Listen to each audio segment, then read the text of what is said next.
All right, good evening. It is September the 18th at 5 o'clock. We're going to call our regular meeting of the Board of Trustees of Bernie ISD into session and establish a quorum. We do have Maritza Gonzalez-Cooper, Garrett Wilson, Superintendent Dr. Thomas Price, myself, Carlin Fryer, Rich Senna, Christy Schmidt, and Joe Tidwell. Jessica Davila has indicated she will be here, but she's running a little bit late. So at this point in time, we are going to go into closed session to discuss personnel pursuant to Texas Government Code 551.074 and deliberation regarding purchase, exchange, lease, or value of real property pursuant to 551.072. It is 5:01 and we will go into closed session.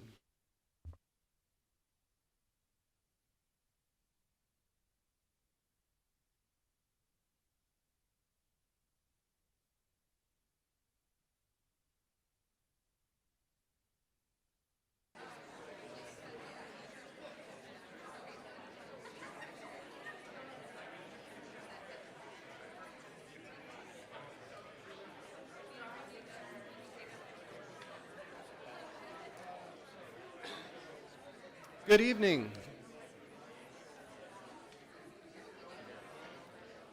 Good evening, everyone. It is 6:30. We're going to call the meeting back to order. We're going to come out of closed session into open session. We do still have a full quorum. Maritza Gonzalez-Cooper, Jessica Davila, Garrett Wilson, Superintendent Dr. Thomas Price, myself, Carlin Fryer, Rich Senna, Christy Schmidt, and Joe Tidwell. So at this point in time, Brian, I'm going to hand this over to you for pledge and moment of silence. Ladies and gentlemen, would you please rise? And gentlemen, please remove your caps for the presentation of colors presented tonight by the award-winning Bernie champion JROTC Color Guard.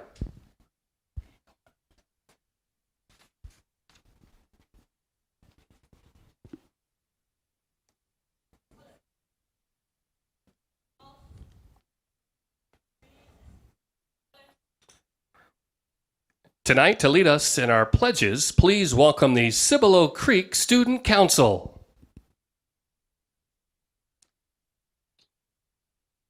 I pledge allegiance to the flag of the United States of America and to the republic for which it stands, one nation, under God, indivisible, with liberty and justice for all.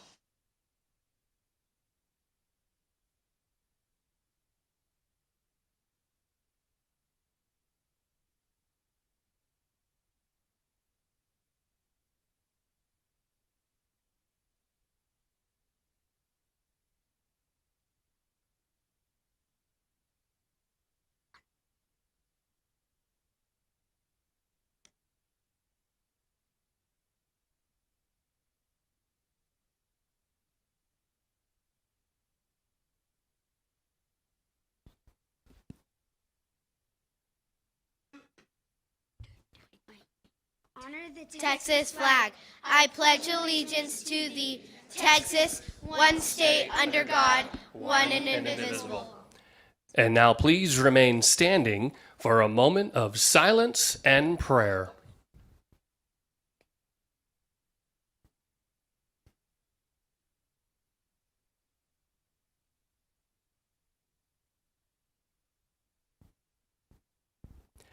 Thank you. You may be seated. Mr. President, board members, our student council members from Cibolo Creek have some fantastic questions that they would like to ask you this evening. So, good evening. Thank you guys for being here. You want to introduce yourself and then you can ask your question. Hello, my name is Walker Monette, and I am from Cibolo Creek Elementary, and I'm in 4th grade. Hi, my name is Taft Whitehead. I am in 4th grade and I am a student council representative. Hi, my name is Joelle Okak. I'm in 5th grade. Hi, my name is Brayden Cantu. I'm in 4th grade. And you have some questions for us. How does the school board make decisions for everyone? Wow. How long do we have?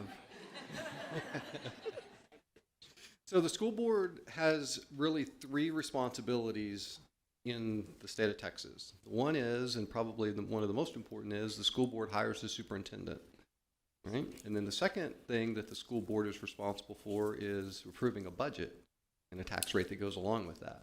And then the third is to do with the planning and direction and policy of the school district. So we do that based on recommendations from classes that we go to, and especially input from the community. We're obviously available to all of the community members that elect us.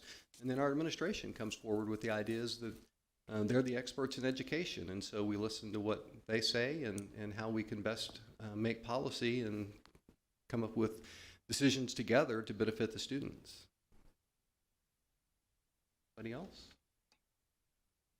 My question I bring to you is, how many students and staff are in Bernie ISD?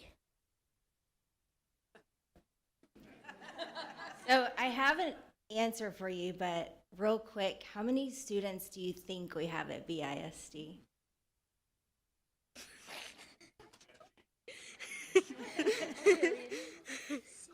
What's your guess? 10,000 or something? That's actually a really good guess. Good job. So we're right at 11,000 students this year. So that was a really good guess. And staff, if you include every staff member that we have on each campus, it's about 1,300.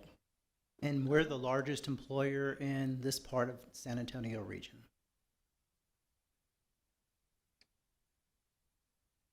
How long has BOA been a tradition in Bernie ISD? You know, definitely the 1990s. I don't know what year exactly. Coach Leach, you've been around longer than I've been. You've been here 98. Okay, so there you have it, 1998. 25 years. You know, it actually started in 6th grade. That was when you went to middle school was 7th grade. So BOA, you went to BOA when you were in 6th grade to get you ready for middle school. So now that's changed to 5th grade. Dr. Price, who was your favorite teacher growing up? Okay, I've said this a couple of times, so I'll try to make this real brief. I grew up rather uniquely. My mother, father, both dropped out of school at 8th and 9th grade. Made some very poor decisions, including having a lot of children and not being able to support them. My father was in a motorcycle gang. My mother was a waitress, and we transferred 22 times by the time I got to 9th grade. So I did not like school, did not want to be anywhere near school. My mother had separated from my father by then. I thought that school was a waste of time and I needed to go out and work. I'd been working since I was 12 and to help support the family. What turned our lives, well, changed my life, I don't know if turned it around, was back then, if you didn't go to school, they turned you in for truancy and you were fined and threatened to your parents to go to jail. It was only at that point in time when we caught not going to school that my mother made us go to school because she didn't have the money to pay for the fine. We were in a part of Houston that I thought was really richy kind of a situation. When I found out later it wasn't. It was just upper poor class. I had a teacher who saw something in me that I still can't believe today, because we looked like those kids. Our clothes were from Goodwill. My hair was long because we couldn't afford haircuts. She, for whatever reason, saw something. Her name was Mrs. James. And I had a counselor who didn't know what to do with me when we moved there. So the two electives they put me in, one was metal shop. I still have my fingers. And the other was yearbook. And she drove me absolutely crazy, making me come to school, followed me around, did home visits, made me want to come to school, because kids don't come to school because they enjoy reading. They go because they have relationships with strong teachers and she made that relationship very important to me. And she was the only reason I got out of school because no one else had ever graduated from school. So she's my favorite teacher.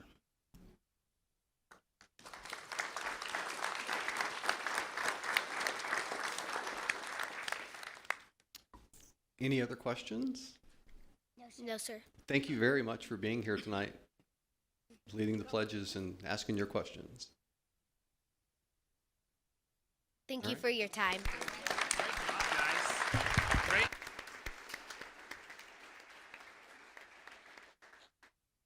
All right, does anybody have any questions about the agenda or?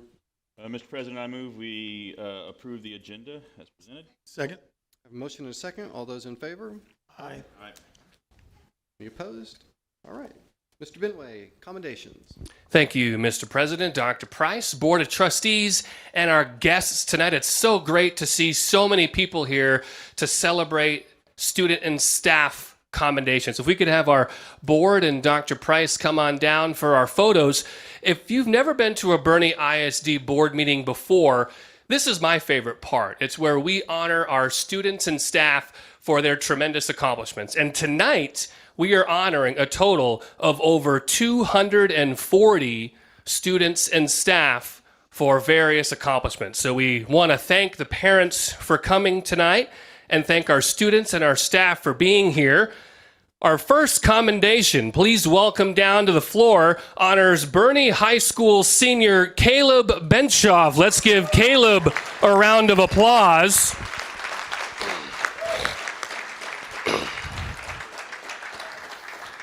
And thank you to Mr. Wilson for giving us this great story. Caleb spent his summer at Fort Jackson, South Carolina, and graduated from 10-week basic combat training to become a United States soldier.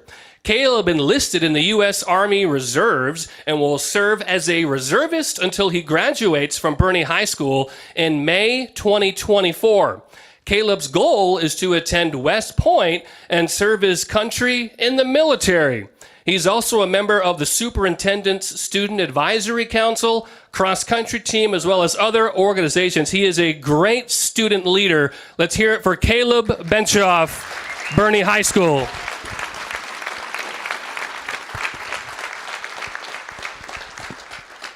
And we'll see Caleb in a couple minutes for another commendation with the group. Our next commendation, this is the big one. This is what you're all here for. Honors over 150 students from Champion and Bernie High School who have earned academic honors from the College Board National Recognition Programs. Let's get them out here and give them a big round of applause for these fine academic students.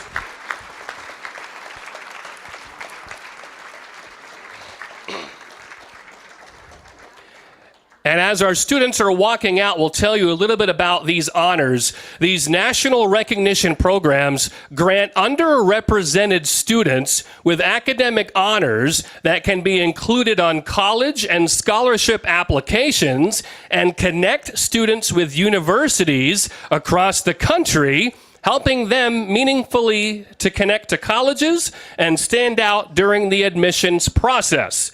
Colleges and scholarship programs identify students awarded National African American, Hispanic, Indigenous, and or rural and small town recognitions through College Board's Student Search Service. Students who may be eligible for these honors have a GPA of 3.5 or higher and have excelled on the PSAT or earned a score of 3 or higher on 2 or more AP exams and are African American, Hispanic American, Indigenous, and or attend school in a rural area or small town. This is the number that we're really proud of here at Bernie ISD. Last year, 76 students were recognized for this honor. This year, a total of 156 students are receiving the same exact recognition. So a huge increase, and that is a testament to all of these students that you see here tonight from Bernie and Champion High School.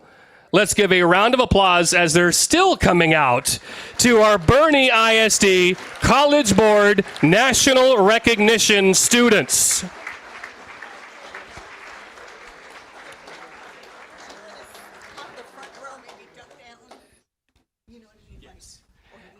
And I believe this is a record for most number of students commended at one time. So we're proud of that. If we could have our front row of students maybe bend down or kneel down so everybody can get in the photograph. And parents, please feel free to stand up and take your student's picture. We want to make sure that you all get your photos to brag on your kids as well. And if everybody could look at Mr. Armenta, wave Mr. Armenta to get our picture. He's standing up.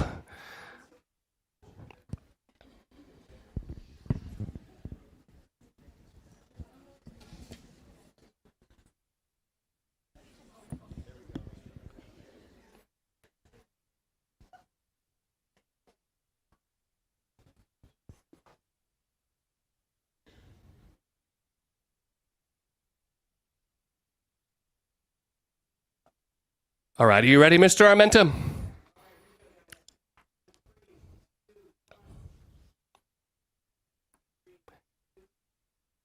And before we let these students go, if we could have the parents or supporters of these students, please stand or raise your hand so we know that you're here supporting them and we can give you a hand. Let's give a round of applause to our parents and our supporters of these students.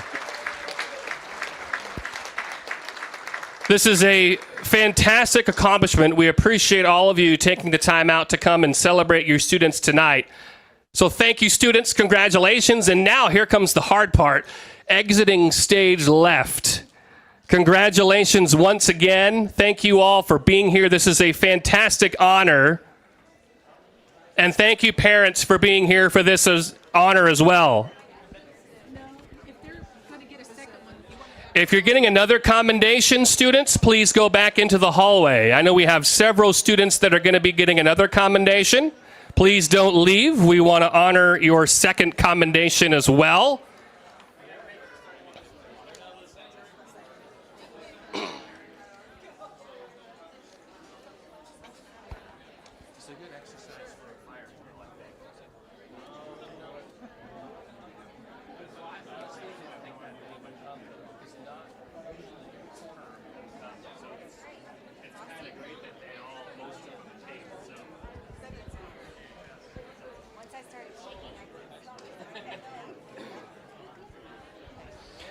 And we have 3 more commendations. So once this group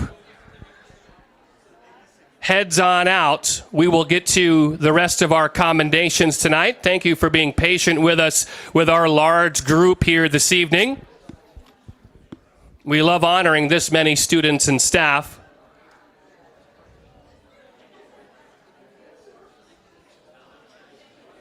What? It works out good this way. All right, thank you all very much.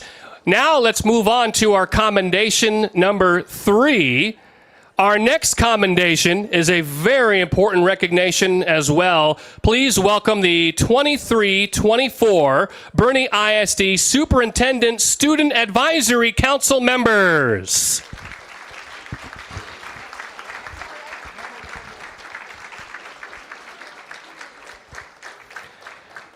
This council is made up of a total of 44 student leaders from Champion and Bernie High School.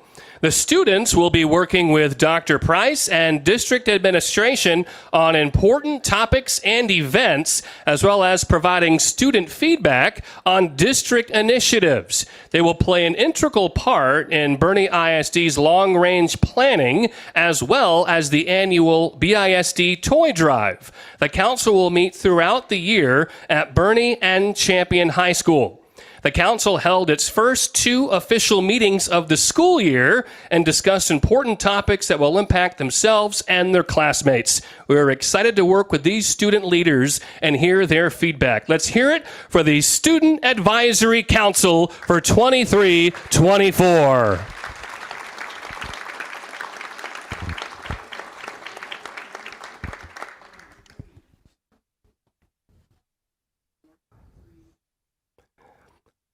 And can we have the parents who are here for these fine young folks raise your hands too, because we want to make sure we thank you for supporting Bernie ISD students. Congratulations, and thank you all for being here. And now it's your turn to exit stage left. Thank you very much and congratulations. We look forward to working with you throughout the year on the Student Advisory Council. And we have a couple of more commendations which we're very excited to present tonight. Our next commendation honors Currington Elementary School for being awarded the Purple Star Campus designation for the 23-24 school year. Established by Governor Abbott in 2019, the Purple Star Campus designation recognizes Texas public schools for their exceptional commitment to supporting and meeting the unique needs of military-connected families and students. Former Currington principal Matt Myers spearheaded the effort to be recognized as a Purple Star school. To receive the Purple Star designation, schools must designate a campus-based military liaison, create and maintain an easily accessible web page that includes information for military-connected students and their families, as well as institute a campus transition program for military-connected students and support a family assistance initiative. Currington is just one of 150 campuses in the state of Texas to receive this honor. Let's hear it for the Purple Star Campus, Currington Elementary. Congratulations, and thank you all for being here. Our next commendation celebrates Champion and Bernie High School, who were once again named two of the best public high schools in the San Antonio area by U.S. News and World Report.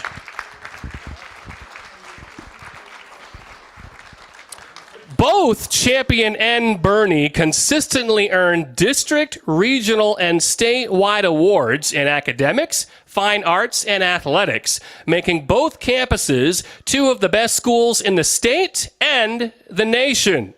U.S. News and World Report ranked nearly 19,000 schools focusing on college readiness, reading and math proficiency, reading and math performance, and more. Congratulations to our two high school principals, Dr. Beto Hinojosa and Shane Wilson, as well as their students, parents, and staff for this amazing recognition.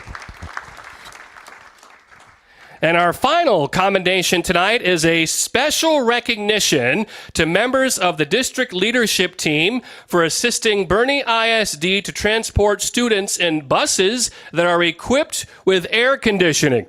Director of Transportation, John Ramirez. Come on up, John. Executive Director of Operations, Mark Stahl. Mr. Stahl, please come on down. And Chief Human Resource Officer, Dr. Elaine Howard. Come on up, Dr. Howard. Those three individuals worked with Hayes CISD to arrange for Bernie ISD to borrow 5 air-conditioned buses until BISD completes refurbishment of non-air-conditioned buses. Prior to this agreement with Hayes CISD, 5 Bernie buses were not equipped with air conditioning.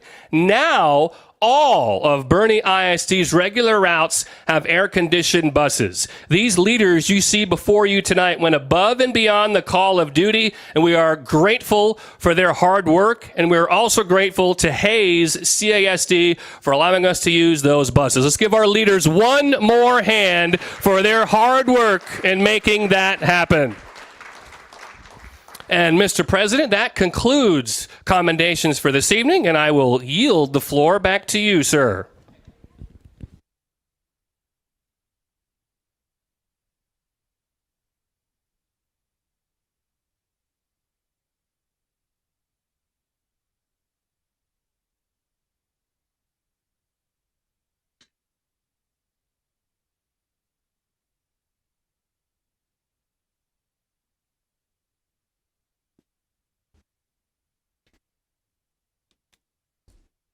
All right, the next thing that we have on the agenda is something new for us.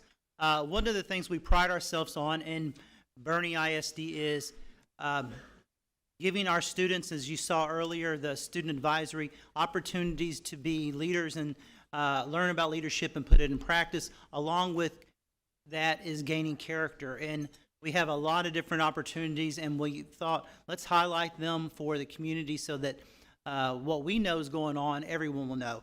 And our first, we thought that we'd call out Stan and his group that's been going for about 3 years in the Extracurricular Leadership Council. So, Stan?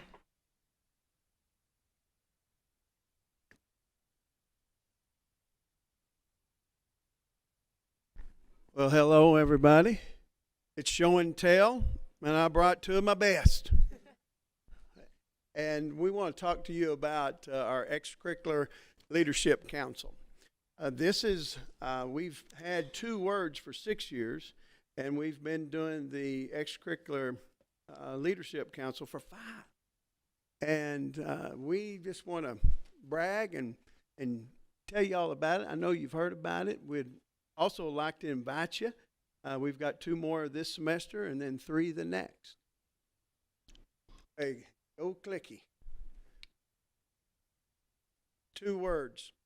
We started 2 words 6 years ago, and it is a character development program that we use in the middle school and the high school. We use it during our athletic periods. When we have the double blocks, we use it. It's basically a 18-week program, and we see it on the screen, and then we talk about it. But all of our programs, it's written by Stephen Mackey. He's a national renowned speaker. He recently has a top seller called The Locker Room, and he is about to write another book. Our history, like we said, we've been at it 5 years. Here's our original picture with Stephen Mackey. We started off with 80. I'm going to tell you at the end that we have over 200 right now. And the idea of it was to bring our leaders from Bernie and Champion together, because as we know, we'll be playing each other very soon, and the more the things we do as community to promote who we are is better. And we've got our best here, and that's one of our pictures. Of course, you see when we started in the fall of 21, and we're excited about the extracurricular part. We've been doing the athletic part, but then we want to do fine arts, and so the band, Charger Band, is very active, and so we are continually trying to increase our numbers with not only athletics, but fine art. Our favorite part, 3rd year, or game day. So we want to do parallel, and we start in the 2nd grade, and we do it on Fridays. There's 9 lessons in the fall and 9 lessons in the spring. And they do it in PE. And when Stephen Mackey shows up on campus at our elementaries, he started out at Van Robb, and then we take him to another elementary each time he comes. It's like he's a rock star. I mean, it's the funnest thing to see him walk in. Terry takes him, and it's something that all of us need to take part in. But you see there we have 2 words, and we have our game day with our elementary every Friday. And so they go to PE every other Friday, so it takes 2 weeks to complete a cycle. And then in middle school, we do that during the athletic period. And then the high school goes through 2 words during their athletic periods at the high school. And like it says there, we believe leadership is a skill that needs to be developed early in the 2nd grades when we start. And then, again, we're showing you our pictures, and you see these 2 leaders are in there. We've got our girls basketball program. I have Abby Smith with us, and we have Sutter Clemens here. And I want to segue and brag about these 2. So Abby has been to the state tournament 2 out of her 3 years. She's about to say 3 out of 4 come February and March, okay? And so what a deal. And so we remember her first time was during COVID. We all went to Houston, and she was a freshman. Well, wasn't that a quick 4 years? And Sutter is part of our football team at Champion. Clemens is your last name. Good job. And then, and so at Champion, I didn't want this is Sutter Champion from Clemens High School. And so, no, and Sutter is one of our captains. We have a wonderful dozen. And then he, of course, has been a letterman, and he himself will tell you how much it's meant to be part of this leadership council and how much he has taken advantage of to be a better leader. And there you have it. But I've got to tell you, the one that makes it all happen, all the nuts and bolts in the back, Terry Galt, if we could all give him a hand.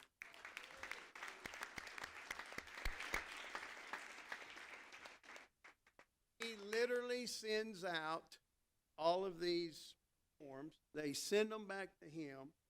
And then also, she's not here, but Gina, the wall, we provide breakfast. We send 200 Whataburgers. You want somebody to show up?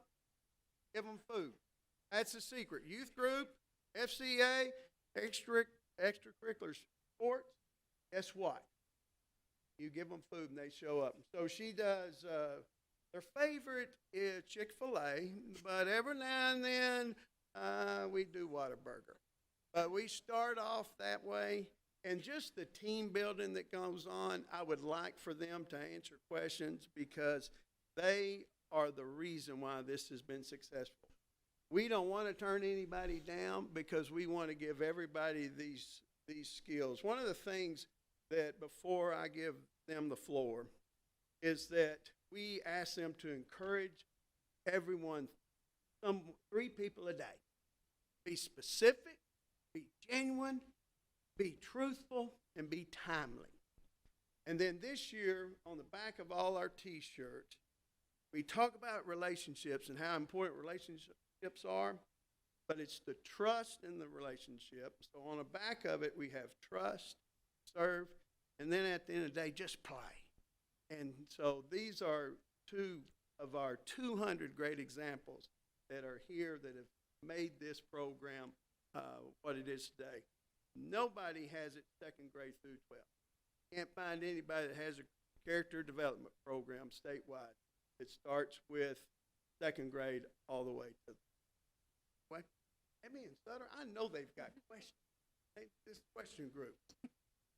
Who has a question first? Fire away. I'll ask one. So for either one of you, what's something that you think you've learned through the program that you wouldn't have gotten otherwise just through class? Seems like there's probably a lot, but you can think of one interesting thing.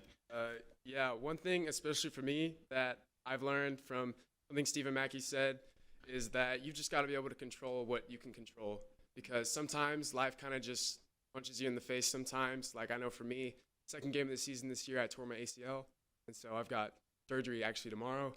But the thing that really stood out to me about it was that whenever something comes along and it can really bring you down and bring you into a real negative place, a real negative season. But sometimes that's just an opportunity for you to be able to serve in some other ways. So being able to control what you can control in your situation will really determine what your character is. And so I've been put into this new role of still being a captain, but also being even more of a leader. And even more, it's really helped me become a great encourager, and it's really just helped me become a better person because we all know that small amount of people go on to play college football. And so what it's really done is help me to become a better person, and it's going to help me to become a great father and have great relationships in the future. Oh, that's a remarkable answer, by the way. You did bring superstars, Stan. That's an amazing answer. So, please. Yeah, Abby? Hi, yes. I don't know if you wanted to add. Oh, yes, I'd love to add. So something that I've taken away from the Leadership Council is to take 100% responsibility. Not 110%, not 90%, nothing more, nothing less.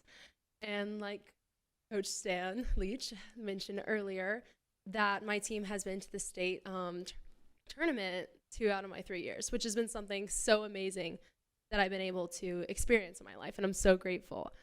But when taking so much responsibility on a team, you have to learn to take only 100%, whether that's on the court or in life. And as someone who's involved in other extracurricular activities like student council, FCA, and Hope Squad, I've found that by taking only 100% responsibility, I'm able to truly better serve my community with all that I have, and not too much and not too little.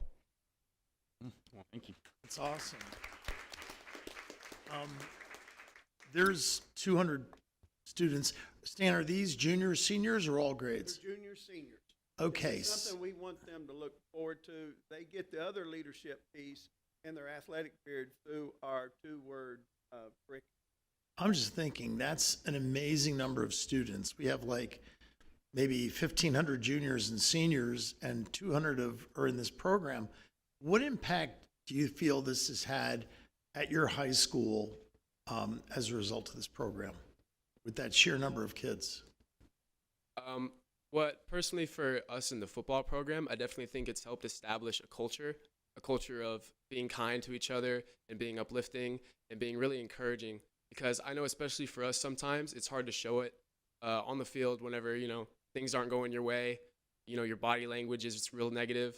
But what this has helped us, especially as a team, is it's helped the captains that go to the Leadership Academy. It's helped us bring these skills into the school. And even like in football, it's rubbed off from the football players onto the people around us. And so it's really, for me, I've been helped to influence my team, and then my team has been able to take it a step further and be able to influence other students in the school. To add to that, I agree. Culture is probably the biggest thing when it comes to this leadership council, and that's something that Stephen Mackey preaches all day and all night. And so by us being able to be a good example to those around us, I really feel we're making that impact through our schools by just being good humans and treating each other fairly, showing that on the court, off the court, and just through our relationships. It impacts so many people around us. It's really amazing. What are the 2 words, and what are the significance of the 2 words? Character development. Okay. Because we're developing character. We want to do that starting in 2nd grade. And then it has the lessons that, they've talked about a lot of. But Abby touched on 100%. Don't take more responsibility. Just take the responsibility that you have. It's also, this last week, we talked about how you must made a mistake, you made it. But don't take somebody else's. So those are things that we touched on last week. Is that what a meeting looks like? Is you take a concept like that and kind of drill down into it? Is that kind of the format of the meeting? Yes, and he helps us, because just like anything else, when we make mistakes, well, then this is a place where we can go back and address those things, because we want to win with first class, and every now and then we lose, and when we lose, we want to lose with class. So there's those things that something comes up that we've made some mistakes, but we deal with it through 2 words, and then we give Stephen Mackey a sermon. That's usually what he talks to us about. We have a icebreaker. The first 15 minutes he has a game, and he hasn't ran out of games. And we have activities. We get to take notes off our phone. So anytime you do anything on your phone, there's a lot of participation. And so in this last week, he even talked about how to take notes. And that was one of the lessons. There was 5 items on how to take notes. So I love that this is a district-wide initiative. When I was going to high school, it almost seemed like the district pitted us high schools against each other, and then it just turns into a divisive community. And I think working as a district together, it just shows that we are one Bernie, and this is carried through the extracurricular activities so that we can be unified in spirit. And that's really how you move your community forward as a community trustee, and a good stewardship is coming together. Thank you for that. Yeah, one other question. Abby and Sutter, do you get to share this with some of the elementary school kids? Or do you visit the campuses, or is that part of the program as well, or no? As far as the program goes, I do believe that is an initiative that is going to be taken forward. But as someone who has been a BOA leader and other things like that, I have truly taken these teachings to these younger kids. And something that's so important to me is helping the younger generation. And these teachings I've already implemented by myself through BOA, through church, so many other things. So yes. Awesome. Something else that's really become a tradition, I don't know for how long, ever since I was in elementary school, I believe they've done it. But I know our football team has its own leadership council with students that sign up. And something that Coach Ellis is really big about is representing the Chargers in a positive way. And so what we do is on game days, before games, we go and open car doors. I know a lot of the other sports do that as well, but just showing up and being there for them and giving them a positive attitude right at the start of the day, showing that we care for them, that's just one of the many ways that we're able to take what we've learned from these meetings and be able to influence them on the kids. Are there parents here? Where are your parents? All right. You've done an excellent job.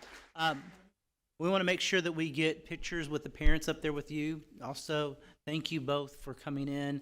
I've watched in amazement over the past few years as this program's grown, and you epitomize what we think our students should be as leaders and as academic as well as athletics. So thank you for what y'all do. And Coach, I have one more question for Abby. Okay, 2 out of 3 is awesome. I think it could be 3 out of 4. The Greyhound boys have been 3 years in a row to state. Is it going to be Fredericksburg that you take out, or is it a different school that you're going to have to get past? This is always the topic. Okay. Okay, I don't know. I with this conversation right now. Hey, I believe in my team. I believe we're the best in the region. So whoever we meet, just a faceless opponent. That's all I have to say about that. Well, Third Saturday. I know we're moving on. The only thing I'll add, for the parents, I've been here 9 years. If y'all are representative at all of the other kids in the program, you're probably the most articulate and impressive students we've had come up here and speak. It was really a pleasure having you up here, and your parents should be very, very proud of you. You're both probably going to be president or a senator or something. You're far more mature and well-spoken than I am. Congratulations.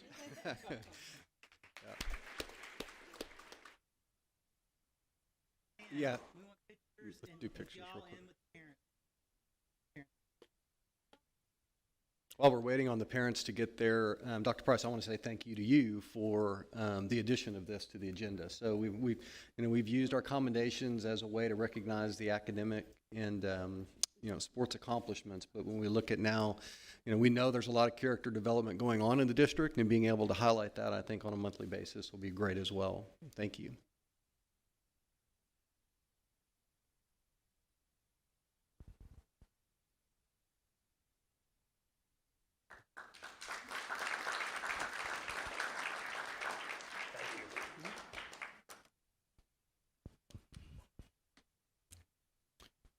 Brian, are you going to introduce the highlight video?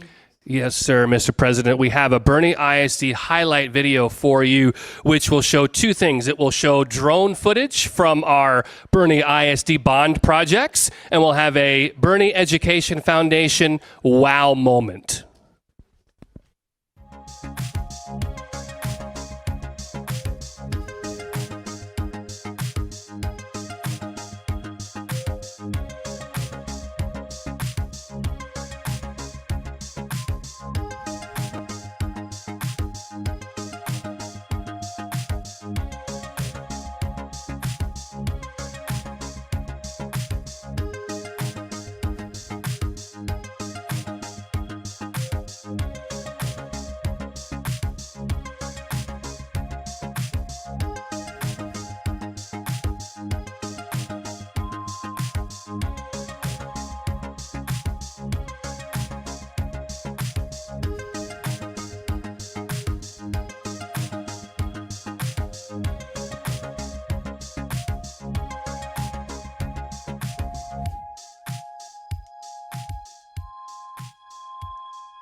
Molly Kirk, and welcome to Faber Elementary School.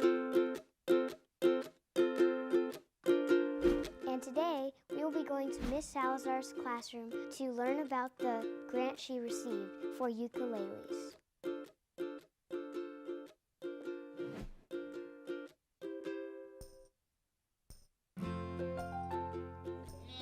You see the red sticker? Put your finger on it and hold the string. With your strong hand, one finger, rake it.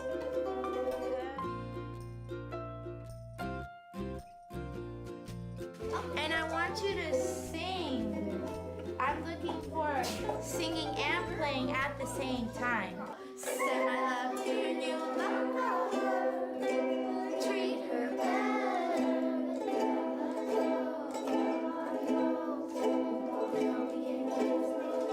Send my love to your new lover. Treat her better. Be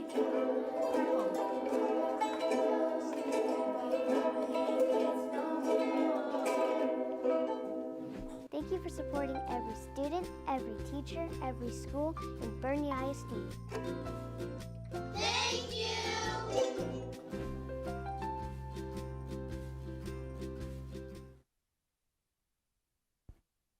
Love the big smiles. Love the big smiles. Are any of those students represented here? No? Okay. Thank you very much, Ryan. Next item on the agenda is consider action, if any, regarding items discussed in closed session. I don't believe we had any items to take action on. So at this point in time, we're going to move to visitor comments and testimonials. The board encourages comments about the district from citizens of the district or from district employees. Anyone wishing to speak, either as an individual or as a representative of a group, may do so at this time. The board asks that each participant's comments pertain to only those agenda items posted with notice of this meeting be no longer than 3 minutes. The overall time limit for comments will be 30. The board encourages the public to discuss concerns with the appropriate administrator who has the authority to address the concerns, and concerns should be expressed as soon as possible to allow early resolution at the lowest possible administrative level. Finally, please be aware that the rules of decorum will be enforced during the public comment period and throughout the meeting. Disruptive behavior will not be tolerated, and those who choose to engage in disruptive behavior may be asked to leave. Each participant is legally responsible for the content and consequences of his or her own statements. We have 6 speakers signed up tonight. First speaker is Brian Wolf. Mr. Wolf?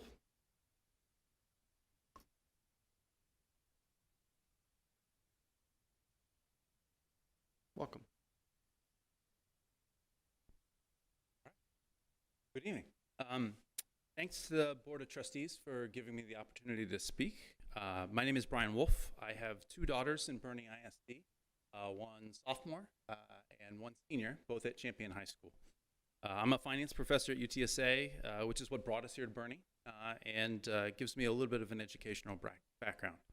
So I've been speaking with Bernie ISD staff as they suggested that I come this evening and voice my experience with the district's grade transfer policy. You see, my daughter Charlotte Wolf, so one of the students that was honored earlier this evening, relocated to Bernie ISD midway through her high school career. It's a hard thing for any student, but Charlotte is an exceptionally bright and outgoing student. In the single year she's been at Champion, she's received the Champion Way Award twice, and she sorry, I gotta find my place. She was invited to participate in the Student Advisory Council this year, and she brings a unique perspective as an LD dyslexic student. She's worked hard, very hard, to participate in advanced academics. She's currently taking 8 AP classes and scored a very exceptional SAT score in the top 97th percentile for the nation. She hopes to continue her education next year at a national ranked school. Since we relocated during the pandemic, Charlotte completed her freshman and sophomore year at Texas Tech K-12 program. Exiting that program, Charlotte had a 4.0 GPA, so a perfect GPA coming out of that, which is the highest that they award for exiting students. Effectively, she was top of her class. Even though Charlotte's GPA was perfect exiting Texas Tech, the Bernie ISD grading system assigned her a 95.96, which sounds like a decent GPA. But according to the cut points released here just this last year, that barely puts her above the median student in her class. To give you some sense of where her GPA was this last year, her Bernie ISD classes gave her a 104. I know that school districts have various grading policies, and each has its merits. But I think it's clear that school districts have different ways of assessing grades, and sometimes those are simply not comparable. Currently, there's no language in the school district's transfer grade policy that allows for students with very different grading systems. I would suggest allowing students to receive a pass-fail credit so that their Bernie ISD grades could really carry the weight of their GPA. Speaking as a parent going through the college application process, while colleges try to accommodate different schools' grading schemes, they're not really equipped to disentangle this. And it's really up to the local ISD to provide that guidance and receive fair treatment. Can I have 20 seconds more? We really have used the time that was allotted. All right. Thank you for your time. Thank you, sir. Next speaker is Mr. David Spencer. Welcome back to the boardroom.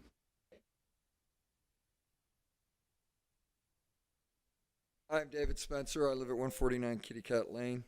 It's sure fun to be on this side of the board. Thank you for what y'all do. Mr. President, I wrote a speech so I could get under 3 minutes. I can't even say my name under 3 minutes. But I'm here to share some news and ask your support, so thank you. Did you know we have a 72-year tradition in this community, which is Bernie Turkey Dinner? It started out as a Bernie High School band fundraiser. And I can report over the weekend, the band booster board voted unanimously to expand from this being a band fundraiser to being a band fundraiser and a district fine arts showcase, and really just an attempt to create a community event. And so what do you do when you love somebody? You feed them. We talked about that, Coach Leach. And you entertain them. And the whole idea is really the sentiment that we are Bernie. And that just has more meaning to me as my kiddos get older and I'm thinking about life after kids in school. And as we grow, the whole idea that we retain a sense of being Bernie, not this high school, that high school, and a third high school, but we are Bernie. And so what better way to remind people than our best product, our kiddos? And that's super amazing. So the idea is to expand from being a band fundraiser to band plus 8 to 10 other fine arts programs that we can bring onto the campus, ask people to come and stay and be entertained and be fed. And so I'm really hopeful that each of you can attend. I heard a rumor that Coach Leach has an idea about challenging you to help get the word out that might involve wearing a turkey hat, but I'll leave that to the future. And most importantly, totally stealing this from Yvette Reyna, who is my newfound hero. Let's band together to support fine arts in our district, which is like perfect. She's amazing. And that is November the 12th. I was talking to Ken Peach today, and he mentioned Miss Salazar and the Fabry ukuleles as a possible, that's going to win that's going to bring the house down right there. So BernieTurkeyDinner.net. BernieTurkeyDinner.net. Tickets will be available starting on the 1st of October. And I hope everybody gets a chance to come out and just be a part of this wonderful community that you guys make so real. Thank you. November the 12th, Sunday, it's from 11 to 3. After church, come on out, have some food, and be entertained. Thank you. Thank you, Mr. Spencer. Our next speaker is Jessica Brown.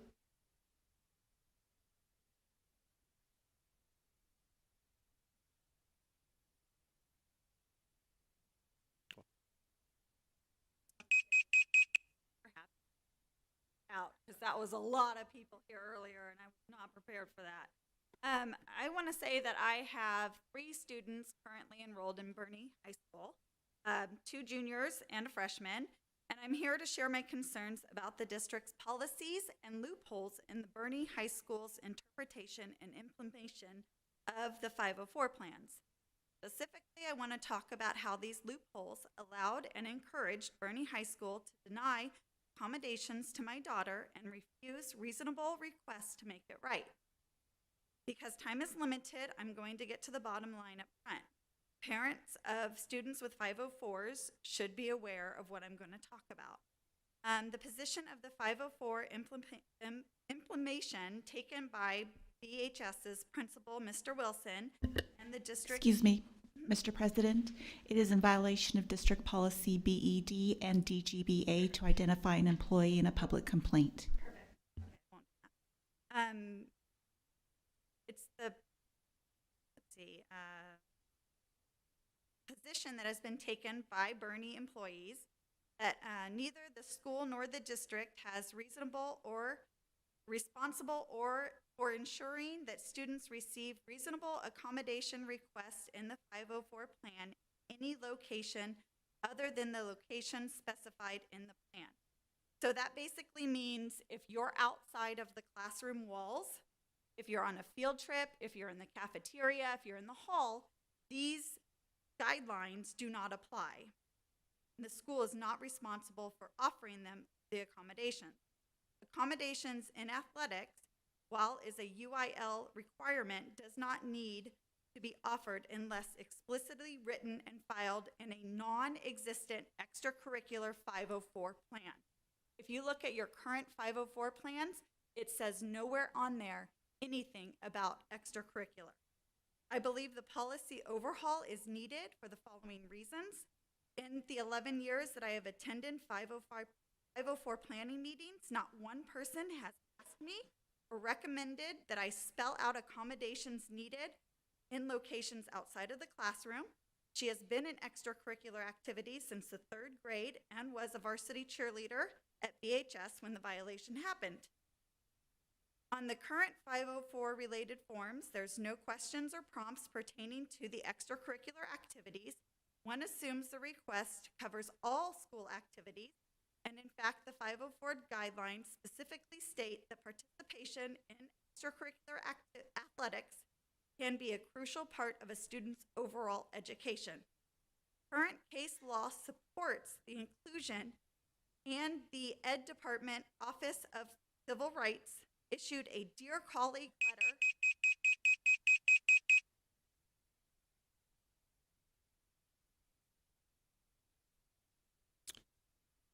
Our next speaker, and I'm not positive, Michelle Heimbauer. Was I close? Welcome.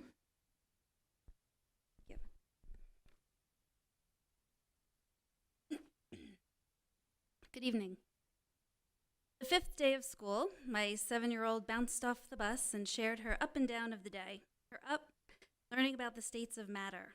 Her down, her and her closest friend had to walk 3 laps during recess in the 105-degree weather as a punishment. A punishment for talking during lunch. A punishment for quietly telling her BFF that her tummy hurt. Today, her class had to do laps during recess because half the students were talking during instruction. The teacher did not support the students to be more successful in listening. She threatened laps as a reprimand and then punished as threatened when the reprimand didn't work. This happens often. I have come to learn that several, but possibly all of the Bernie elementary schools have very similar behavior policies, with laps being the constant factor in both classes and lunch periods. I've spoken to our principal and she promised to look into the situation, but I'm speaking out for the other schools because I know you want to do what's best for all of the children in our school community. You might see immediate compliance after a punishment, inciting fear or anxiety, but compliance wears off pretty quickly and holds a promise of promoting more negative behavior, subconsciously shifting a child's focus to learn how to become more skilled at not getting caught, rather than learning how to make choices based on morals and love and respect for themselves and others. Punishment can isolate children, destroying self-esteem and often triggering mental health issues. Punishment perpetuates negative behavior, destroys the relationship between the student and teacher, which is a vital component of life success and independence. On the other side of this, we have heavy emphasis on rewards in the form of constant points, stickers, and prizes. Rewards are amazingly effective if you aim to destroy curiosity and the inherent love of learning. Rewards stifle imagination and innovative thinking. Rewards, along with the constant threat of punishment or reprimand, prompt working in a continual state of elevated stress, which impacts the ability to learn and perform academically while also harming emotional and physical health. Rewards destroy the ability to establish genuine relationships with peers. Rewards enhance cutthroat environments where everyone competes and nobody truly wins. Our children are being punished for their weak self-regulation and self-monitoring skills, though we know they are just starting to develop at this age. Would it be appropriate to punish a kindergartner for not being able to read fluently, tie their shoes quickly? Of course not. What good would it do to punish a child for not having a skill? We would work with them to develop the skill of reading or shoe tying. Doling out punishments and reprimands for not being able to self-regulate is the equivalent of punishing that kindergartner for skills they do not yet have. Our kids do not need punishments and rewards. Our kids need guidance and encouragement. Everything you say and do either works to build connection or chip away at it. Let's intentionally build. Thank you for your comment. Next speaker is Nicole Haygood. Haygood. Welcome. Good evening, Dr. Price, President Fryer, members of the board. I am a former Marine, retired from government service. I am a council member of a local church. I am a board member for PFLAG Bernie, focusing on youth relations. Most importantly, I care passionately for the youth in our community. Let's take a minute to talk about Bernie ISD's bullying and harassment policy. Why are we doing the bare minimum? Why are our policies bare-bone policies that say nothing about making the victim feel safe again? There are minimum guidelines for after a report is made that are vague at best. How do these policies make a student feel like it's safe or even helpful to report bullying or harassment? Honestly, it seems like there's no benefit to reporting. An investigation may get done if you can prove something happened. The aggressor's parent may get notified. It's your word against theirs. The victim is victimized all over again. Not to mention that the policy in no way includes LGBT students. While Title IX includes these protections, Bernie ISD's policies do not. Bernie ISD is disregarding a significant portion of its students' population. This seems to be a theme. I have suggestions for changes to make to the bullying and harassment policies. I would love to discuss them with you if you are willing. Thank you, Ms. Haygood. And our last speaker is Richard Herbst. Mr. Herbst. Welcome. Thank you, board and Dr. Price. My name is Richard Herbst. I am Old Bernie because I know y'all, you hear that, Old Bernie, New Bernie, and all kind of stuff there. But I am Old Bernie, but I came up here to thank y'all for what you did last week in naming 2 of your newest facilities after people that are kind of Old Bernie. They were Mrs. Wilson. She was a legend in my home. My mom had her as a 6-year-old, and she was an 18-year-old teaching in a one-room school, and she taught 1st through 6th, and she had my mom, and my mom just loved her. So, she was a legend. And then by that time, she had moved to the public school into a regular school, or just right down here, and she taught 2 of my brothers. She taught 2 of my brothers-in-law, and she was just a legend academically.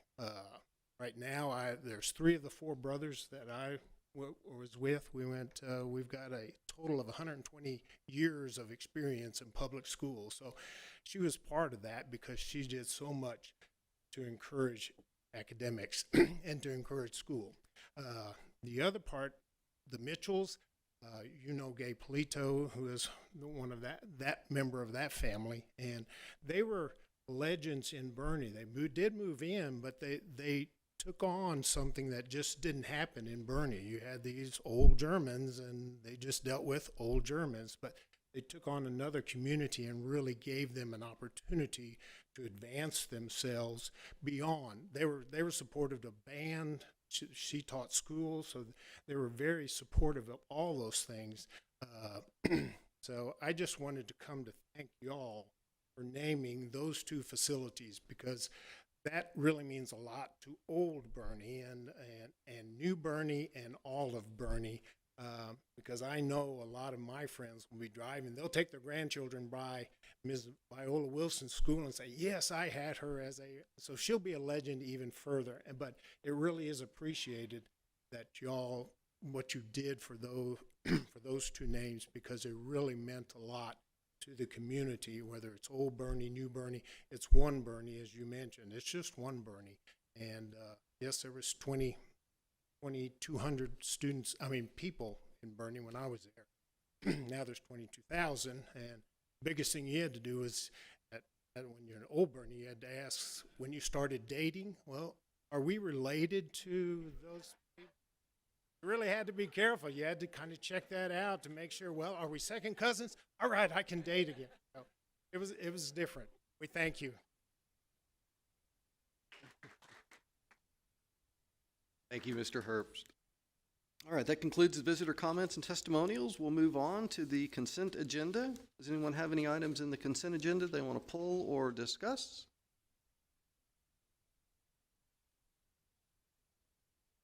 I have a motion and a second. Any other discussion?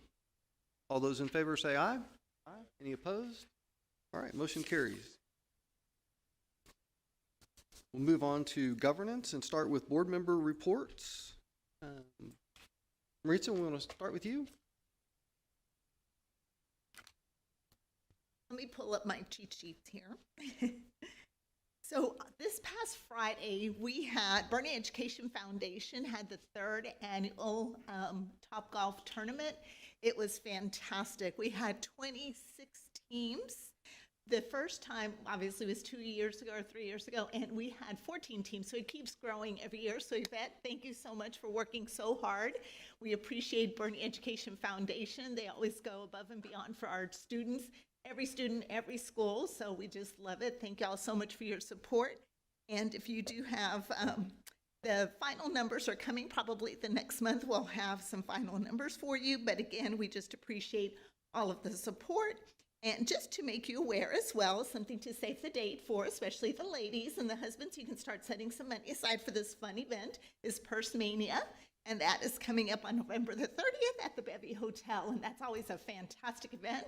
Mr. Myers, are you out there? Are you ready to? No, not again. We'll have to find someone else. No, but that's a really fun event. Yvette, usually we have how many tickets for sale for that event?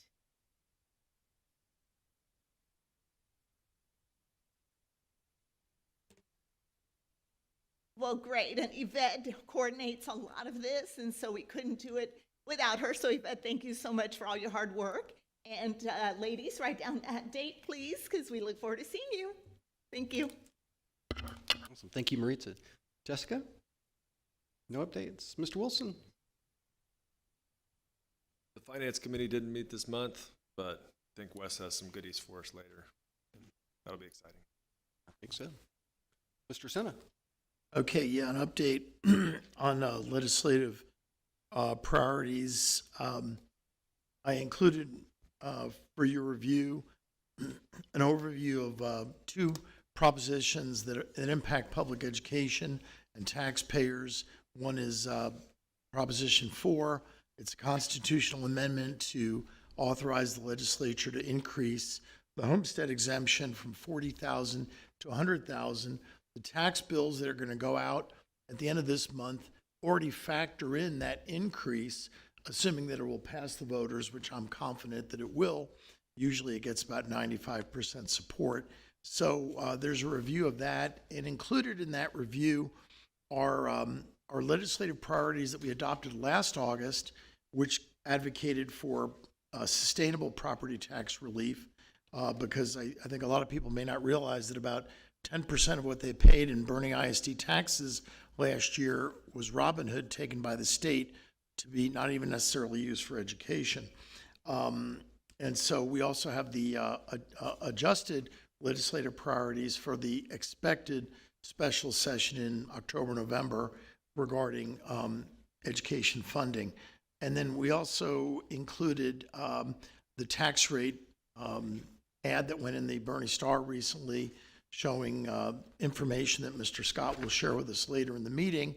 But I distributed that at several community forums that I attended and reviewed those two propositions. The second one is Proposition 9, which authorizes the 80th legislature to provide a cost of living to certain annuitants of the teacher retirement system. And you can see the percentages of increase. This COLA is funded by money left over from the 22-23 fiscal biennium budget. There was a significant surplus, so part of that is used to fund the ongoing cost of this COLA, as well as a one-time payment for those that are over 70 and over 75 years old. They'll get a one-time 13th month check, if you will. So I presented that at several community groups, including the Kendall County Retired Teachers, as well as several other community groups, and also met with the new Chief of Staff for Senator Donna Campbell. He actually reached out to us, and he's very knowledgeable about educational issues, and I look forward to a good continued relationship with that office. And we reviewed the legislative priorities with him, as well as the legislative staffs of our two state representatives, Representatives Troxclair and DeRazio. So that's just an update on legislative priorities. Awesome, thank you. Ms. Schmidt? Good evening. I have our program evaluation summary from our committee meeting this week. Mr. Babcock reviewed the development of the District Technology Advisory Council, DTAC. Planning and gathering has begun, and the first official meeting was September 13th at HERF. Over 90 people were invited to sit on the council, and their purpose is to establish a BISD long-range technology plan that is aligned to the strategic plan and TEA. From what I understand, this is one of the most extensive, if not the most extensive inventory that we've implemented here at BISD, so thank you, Mr. Babcock. Dr. Howard reviewed the teacher incentive allotment. BISD is currently in cohort G. Our next steps are to develop a local designation system and identify eligible teaching assignments. Thank you, Dr. Howard. Ms. Flores reviewed the dual language programming plan for Viola Wilson Elementary School.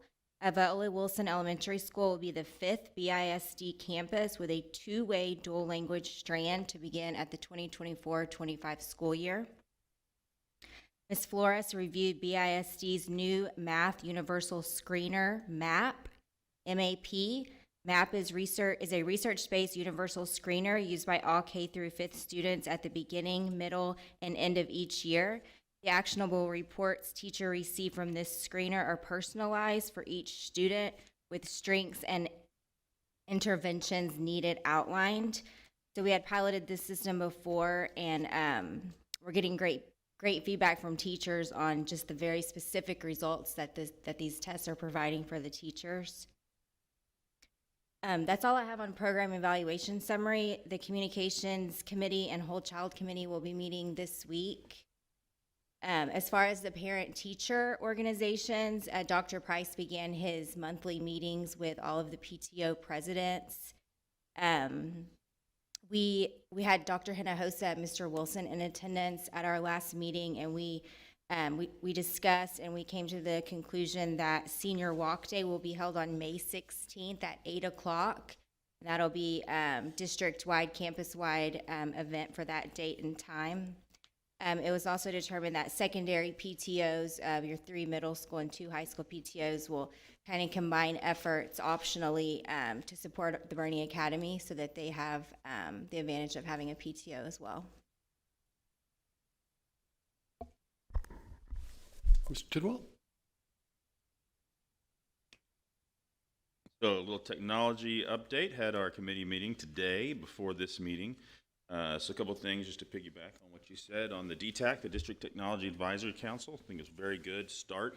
And one thing I'll just add is that, and I want to commend you, Dr. Price, because you've been doing this since you got here. A group that was included that's often not included is students. And Dr. Price has done, I think, done a really good job at multiple levels. I mean, they're the ones going to school here. We should probably ask them what they think occasionally on some of our programs. So I think it's great that we had students involved with that. Some other things that are going on the technology side as well is having staff, 8 to 10, perform walkthroughs through all of our rooms and all of our campuses to get an idea of what the lay of the land is when it comes to our technology. That's everything from what technology we have to whether Wi-Fi is working well or not. And, one thing some of you all have heard me mention before, I'm continually amazed in multiple departments about how much we get done with how few people we have. I think I mentioned, maintenance, particularly on the transportation and bus side last time, but with very few employees, the technology department, every one of them does an incredible amount of work. It's something that I'm somewhat involved with and on private side of my life, and I was telling Mr. Babcock earlier today, if it was a private business and I saw how many employees he had, I would say that there's no way that you can keep up with everything with the size of his staff. So they do an incredible job. Another thing to help improve technology, we've recently had a technology survey, and we got about 450 staff responding to that. I'm sure most of us, all of us know that is as time-consuming and as annoying as it might be to fill out those surveys, they're really important because it's how we make plans. And so it was great that we had some campuses with very, very high participation. We also had campuses with some pretty low participation. And if we don't get that feedback, we can't plan appropriately. So we had I think a pretty nice cyber assessment that we came out pretty well, identified a few things to improve that Mr. Babcock's already moving out on. And let's see, I think the last thing I'll mention is bond projects. The tech side isn't as, I think, eye-catching as campuses, but it's really important. So a couple things I'll just point out on new devices. We've recently, from the bond, deployed over 1,000 devices district-wide. That includes laptops, iPads, desktops, network devices, and audiovisual. I know it's important. Smart board refreshes, training room projectors, and things like that. So I think overall, we had Patty was a great step and did great things for us, and you're continuing that tradition, Sean. Just really appreciate it and very impressed with everything that's going on. So. Awesome. Thank you, Joe. I'll just report real quickly on the facilities committee that met last week. We had a kind of a preview of the video that was shown tonight, the drone video, as Dr. Tidwell just mentioned, on the update on not just the big construction things going on, but all of the other items, whether it be ventilation in nurses' offices or security and PA system updates. Just a lot of things going on, and it's good to see that bond project money is being deployed appropriately, as we promised our constituents. We did an update on the safety and security measures that we're having implemented in accordance with the TEA mandates that have come out. Funding on that has been tight, but we make it work. Did a quick update on the property that we approved at the last board meeting, purchase of that and where we're at with it, and potential schematic layouts very early in the process, so it's a little early. And then a review of just permits and processes and timelines for the other projects that are being deployed at this point in time related to bond funds. So, Mark, if I missed anything, feel free to chime in there. Okay. Awesome. Any other board member reports? If not, we'll move on to Superintendent. Dr. Price. First, I want to thank our principals. This has been another fantastic opening of school. Very smooth. You know, the first couple of weeks, a lot of traffic, drop off, and we're working those out, but that happens every single year. And fantastic students. We saw a bunch of them today. And that's why we're here. And it's been a great opening, but remember we shared with you that the state was going to release in late September accountability ratings, and they postponed those for another 30 days till the end of October. Now, when we talked about this last time, we were worried that because of the new way they're grading and the new cuts and grading us on students who've left us 2 years ago, that we may end up with an 89, and we were keeping our fingers crossed. Marissa's been really looking at the numbers, and we're a little bit more optimistic that it could lean more towards the 90, 91. And so they're just putting that off for us to have to hold our breaths. But overall, whether it's an 89 or a 91, the one thing I can assure you is we've got a great staff, great students, and we should be proud of their accomplishments. Later tonight, Krista Pomeroy is going to give an update. This is Suicide Prevention Month. We've been very active, and she's going to go into the details. But one of the things I'm very excited about, we've got a great supportive community. Bryce Bodie has brought a group of folks together, leaders in the community, sheriff, the police chief.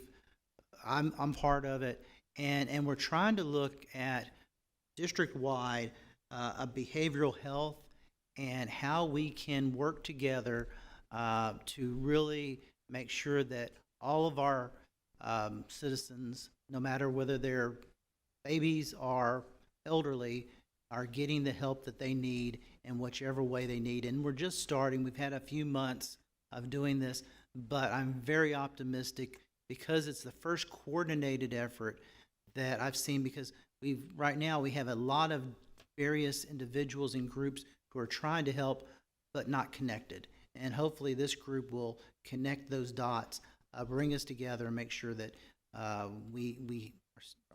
folks have the support they need. As this becomes bigger and we get going, I'll give you another update about it. The other thing that I've been encouraging folks to do is there's another survey out there. You mentioned the technology survey, but I've been going to speak at schools and with PTOs. We are in the process of a superintendent search, and I know that we have that 3-question survey out there, and we really need to encourage folks to let y'all know what you need for the next steps. We are going to continue that search. There will be the search agent who will come in on Wednesday and meet with some groups. So one of the things I've really emphasized to everyone I've talked to is you really do listen when we do climate surveys at our campuses, with parents, with students, with our staff. You read everything. And so we need everyone's help as we go through that process. And the deadline for applications is quickly approaching, 3 weeks away. So with that, I wanted to let y'all know we've really went back. We know one of the first things that an applicant for superintendency may be doing is looking at our web pages. And we've really gone back. We try to do this every year, but we have a little bit of extra incentive knowing that the guy or girl running the situation may be looking at our web pages now. And you should see some updates on our homepage where we had a stagnant dashboard. We've gone through, and it's going to be, you push the button on the dashboard, and it will bring you to, if it's the button about enrollment, it'll bring you how to enroll. It will take you, when there's we have 11,000 students, it'll take you to our demographic page. So it's a lot more interactive.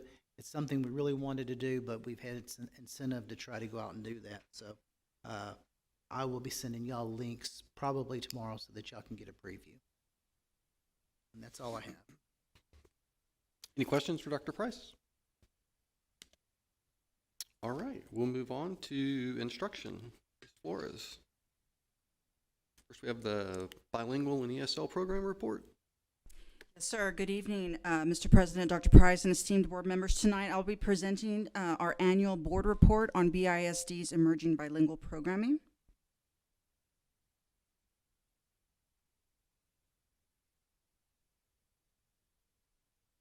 Everything I'll be sharing with you directly ties to our students' scorecard under student success.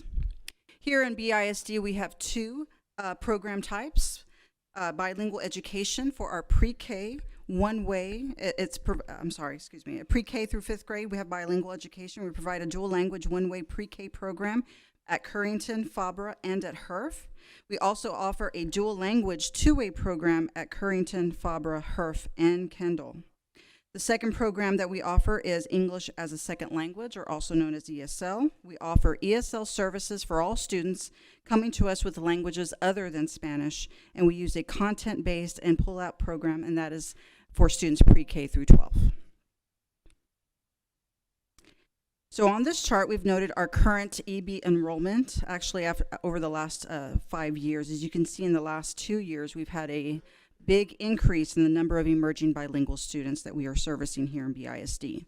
The total number of 764 represents currently served and our parental denials. We've also were able to reclassify 16 of our students at the end of last year. And to reclassify a student, there is actually very rigorous criteria in order for a student to be reclassified. Even after they are reclassified, they are still monitored for the following 4 years under federal requirements. So you're a current emerging bilingual. Once you've met these specifications, then you're reclassified and monitored for the following 4 years. We're working on it every year, yes. We have 23 different languages represented here in our district. And on a side note, 15 are represented at one particular campus. Can you guess which campus? Van Rob? That's correct. Our Van Rob Elementary School has 15 languages represented in our district. When it comes to waivers and exceptions, we continually work to lower the number that we need. We file for waivers for teachers who are not ESL certified and are serving our emerging bilingual students. And exceptions, we have to file for exceptions for teachers who are not bilingual certified and are serving EB students in our dual language program. Both teachers are scheduled to take the bilingual supplement. And unfortunately, we've run into some issues with staffing when it comes to this program, but we are working on that continuously with our HR department. And if I remember correctly, that's a statewide issue, correct? Correct. I know it's something we've dealt with, I think, since I've been on school board, is Correct. staffing in those positions. You are correct. Okay.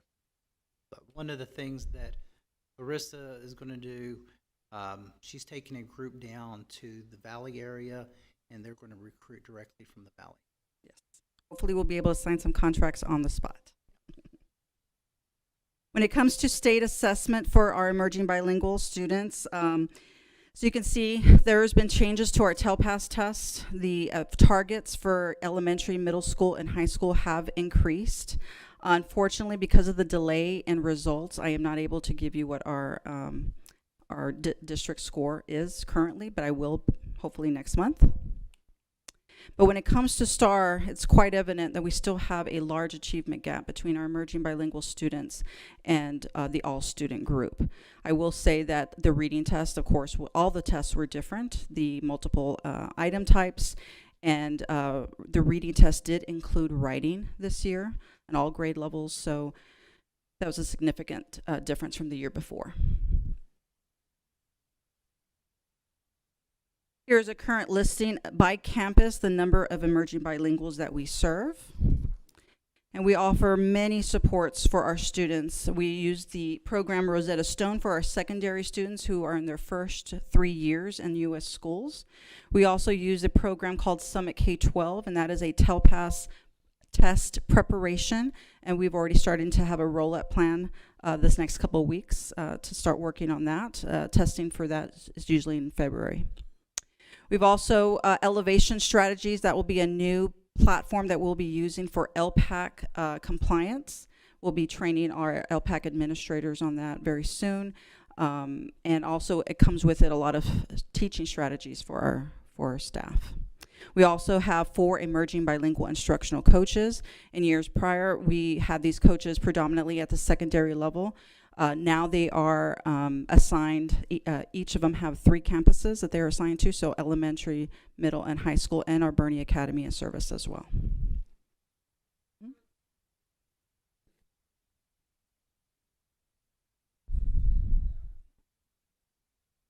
You know what, I don't know. I'll need to find that out. I'll need to see if the license transfers to home use.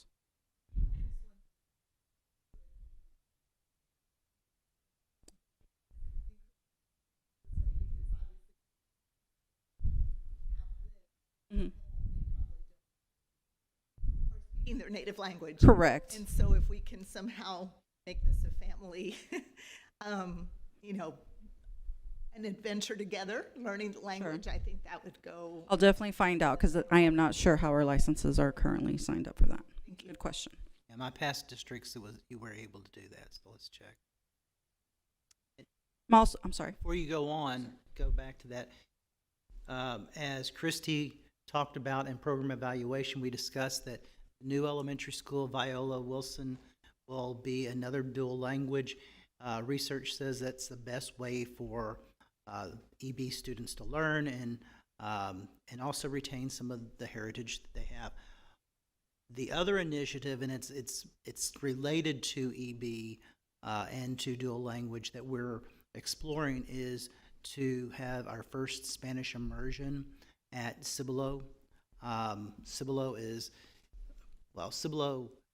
does not have as many students as other campuses. And one of the ways that we could do that is offer transfers into it to try to fill that up. And so we're exploring Spanish immersion. Now, with both of those new programs, remember, it starts with kindergarten. So we're just talking 2 teachers at this point. But it goes back to that recruitment and the retention issue. We are going to make this work. We're really going to have to make sure that we're out there trying to get the best people. And one thing I like, because I know you've been focused on this a lot since you got here, I've known about our dual language for a while. Since before I was on school board, 2 of my kids were in it. It was great when they were in it.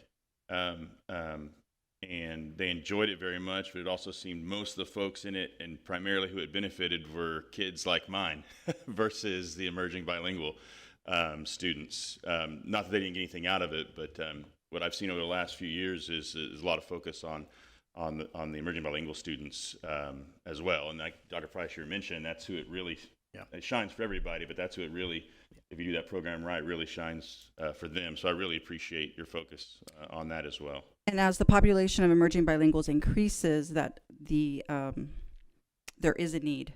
There's definitely a demand because our non-emerging bilingual students, we have a 60-40 percentile that we need to meet as a district. And so for our dual language programs, that's our cap. But offering Spanish immersion, we're able to offer the non-emerging bilingual students an opportunity because, again, there's definitely a need for that, or demand. Larissa, I noticed just in looking at the numbers, about 60% of our emerging bilinguals are at the elementary level, which makes sense. And then the other 40% is split equally between middle and high school. How do we track, and I understand the achievement gap, but how do we track an emerging bilingual student who might be learning English for the first time in kindergarten, first grade, second grade, by the time they reach high school? How do we differentiate and assess their progress over the years? That's an excellent question.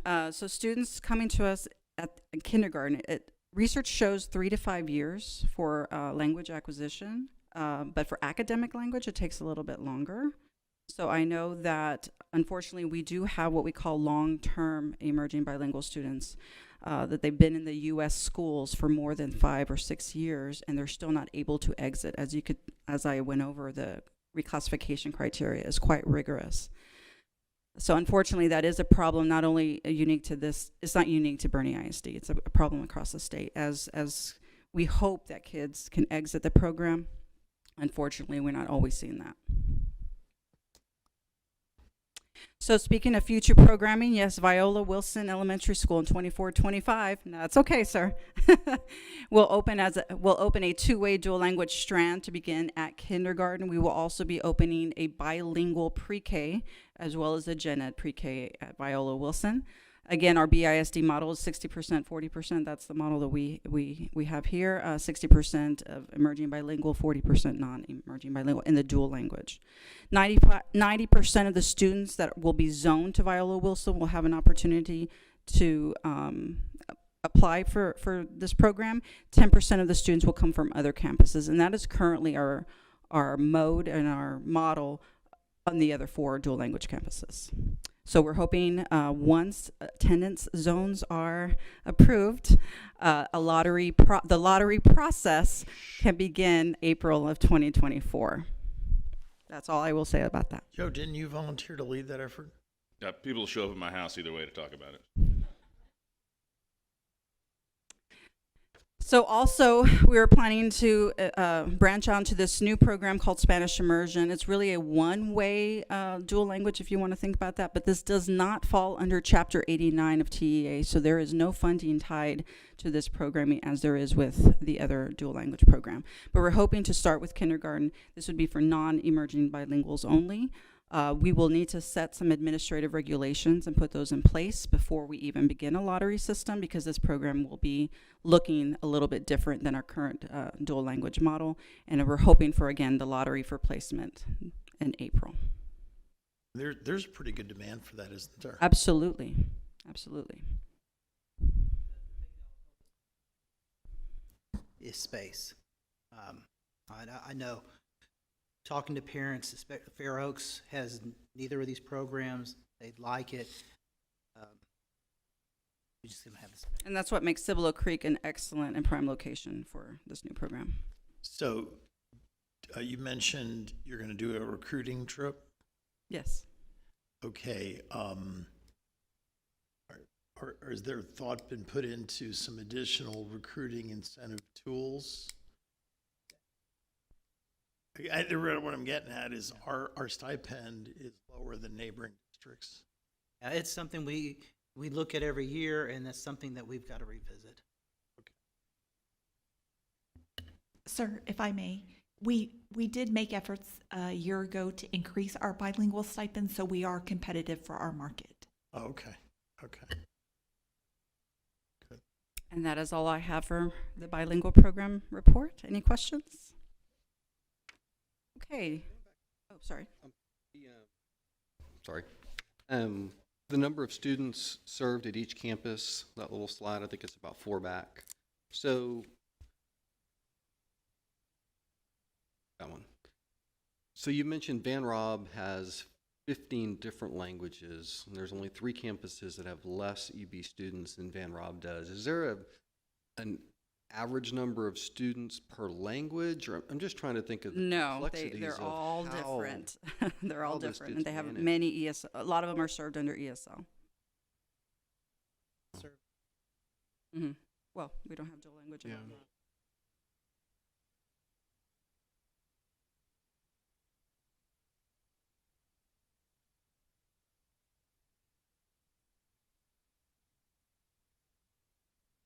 Right. Farsi is very popular. Well, makes sense. Wow. It's difficult.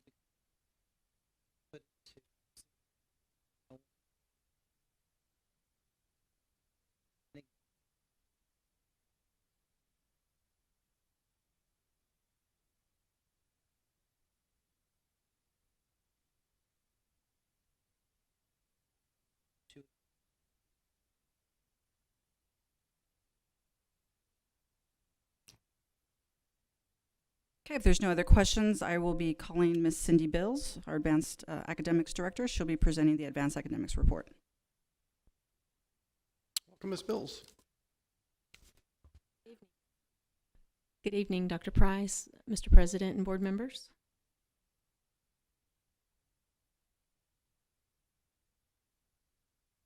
Okay, so of course our advanced academics is focused on our student success, part of our district scorecard. First thing I want to talk about is our benefits of our SAT suite, which is our PSAT, the National Merit Scholar qualifying test, and our SAT. It's aligned to the SAT. It increases access to scholarship providers. It increases access to AP and dual credit courses for our students, and admission and financial aid information from colleges. The PSAT is a great primer for the SAT and even the ACT. But it's more than just a trial run. The PSAT scores, as you can see from this evening, all of the students we had here, it helps to identify for not only national merit scholars, but also our national commendation pieces. The skills tested on the PSAT and SAT are reading, language, and math. And why does this matter to BISD besides recognizing our students for their accomplishments? It opens up opportunities for our students in multiple ways, as we mentioned earlier, but it also futures the state's 60 by 30 goal of having 60% of all adults aged 25 to 34 in Texas achieve a post-secondary degree or workforce credential by 2030, which is quickly approaching. Contributions to the district CCMR accountability system. CCMR initiatives allow the districts to earn additional funds for preparing graduates for college, career, and military readiness. So some things that we support our students through so that they're more successful on the PSAT and SAT is we offer our 10th and 11th grade students Saturday and Wednesday tutoring. Currently, we have over 130 students enrolled in our fall courses through the Princeton Review Prep courses, which are offered at a discounted rate for our families. These are our results from last school year for our PSAT and SAT results. You'll see that our district numbers have gone up just a little bit, while the state and nation are trending slightly down. So we are well above the state and the national. The group at the bottom is the national group. Yes, sir. Question. All of our students take this, don't they?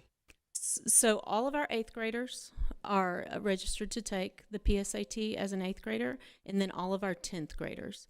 And we highly encourage our 11th graders, and this year we're targeting about 20% of our 11th graders to take the PSAT.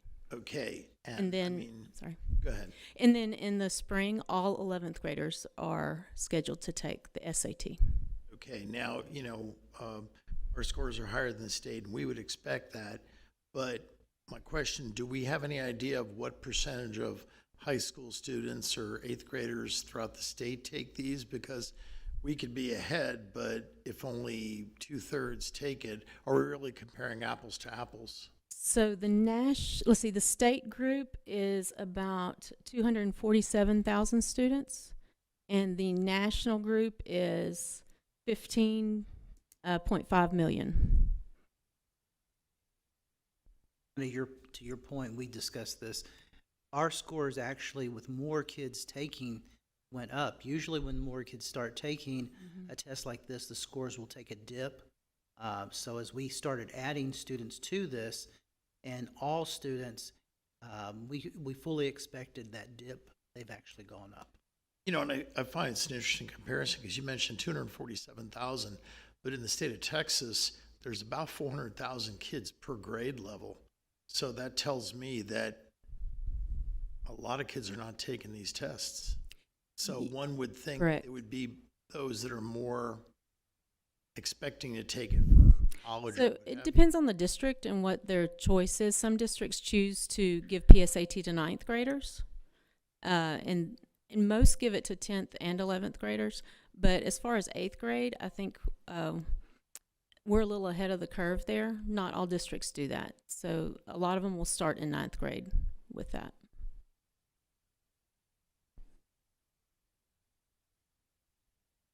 And this is part of the College Board National Recognition Program. Of course, you saw the students earlier this evening. We had 156 students recognized for this program. The National Merit Scholarship Program is the highest scoring entrance from each state, and all semifinalist scores are extremely high. And those are named in mid-September, and we just found out in the last couple of days that we do have one semifinalist from Champion High School, and so that student will have the opportunity to move forward as a national merit finalist through the scholarship program. I did find out today that about 10% of the students represented in the semifinalists for the nation are from the state of Texas. So our testing dates this year were moved up for our 8th graders. And it's about the same time for our 10th and 11th graders in the month of October, so we'll be doing that on the 18th of October. And then our 8th graders will be taking it in October this year as well. We normally do that in January. However, we will be doing that on October the 19th.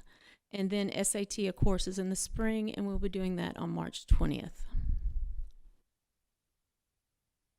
Okay, dual credit. We have some great numbers here to share with you about the number of credit hours our students have earned over this last year with our higher ed partners. Of course, we partner with 3 institutions currently. Well, actually, we added another one. But Northwest Vista, Angelo State, and On-Ramps. And next year, we'll have the opportunity to share with some data with you from Tarleton today. But this year, we have, over last school year, our students earned 2,786 credit hours. Then we look at our class of 2023 who just left us. We had some incredible numbers for those students, and our colleges actually recognized our students with cords for those students had met certain benchmarks. So you can see there that we had a lot of students who earned 15 or more hours through their career in the high school. And then we had some that were earned up to 44 hours, some that earned over 60 hours, one student we had there. So that the graduating class of 2023 earned 3,575 credit hours.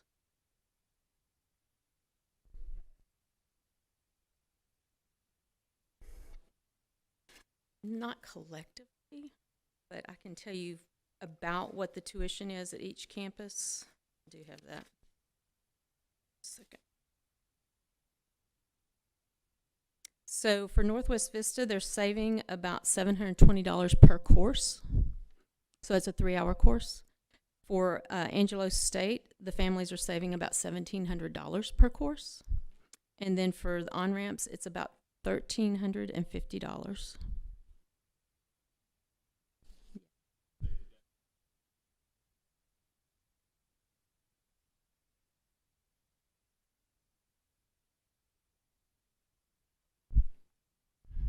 Yes.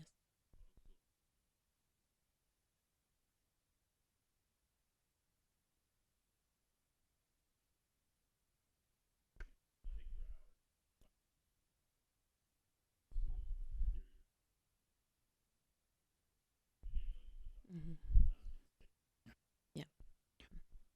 Well, and also, I want to point out on this chart the significance of the 30 to 44. We want to continue to build that because what we're aiming for is the Common Core error hours, which is 42. Mm-hmm. And remember, the significance of that is it transfers to any state institution, and not just transfers, but transfers as what they took. Prior to that law, you would transfer and they could make you, put everything in your electives. This transfers, if it's English, it transfers as English. So that's one of the goals for us to do is build that number there. And by having these multiple partnerships, it's a great start. But that last one where you have one with 60, that's the one you're going to see really jump over the next couple of years with our early college, because that's the 2 years. Okay. And those numbers will really go up. Yes. And then when we move to advanced placement, you can see that our numbers increased greatly at Bernie High School over the last 5 years. They had 436 total students take AP courses last year with 823 exams. And so there were 285 students who scored 3 or greater, which the 3 gets them the college credit. So those numbers are not even added into the chart I just showed you for our graduating class last year. So that is approximately 855 college credit hours earned, which is an increase of 9.6% for those students. Our champion students was pretty consistent to the prior year.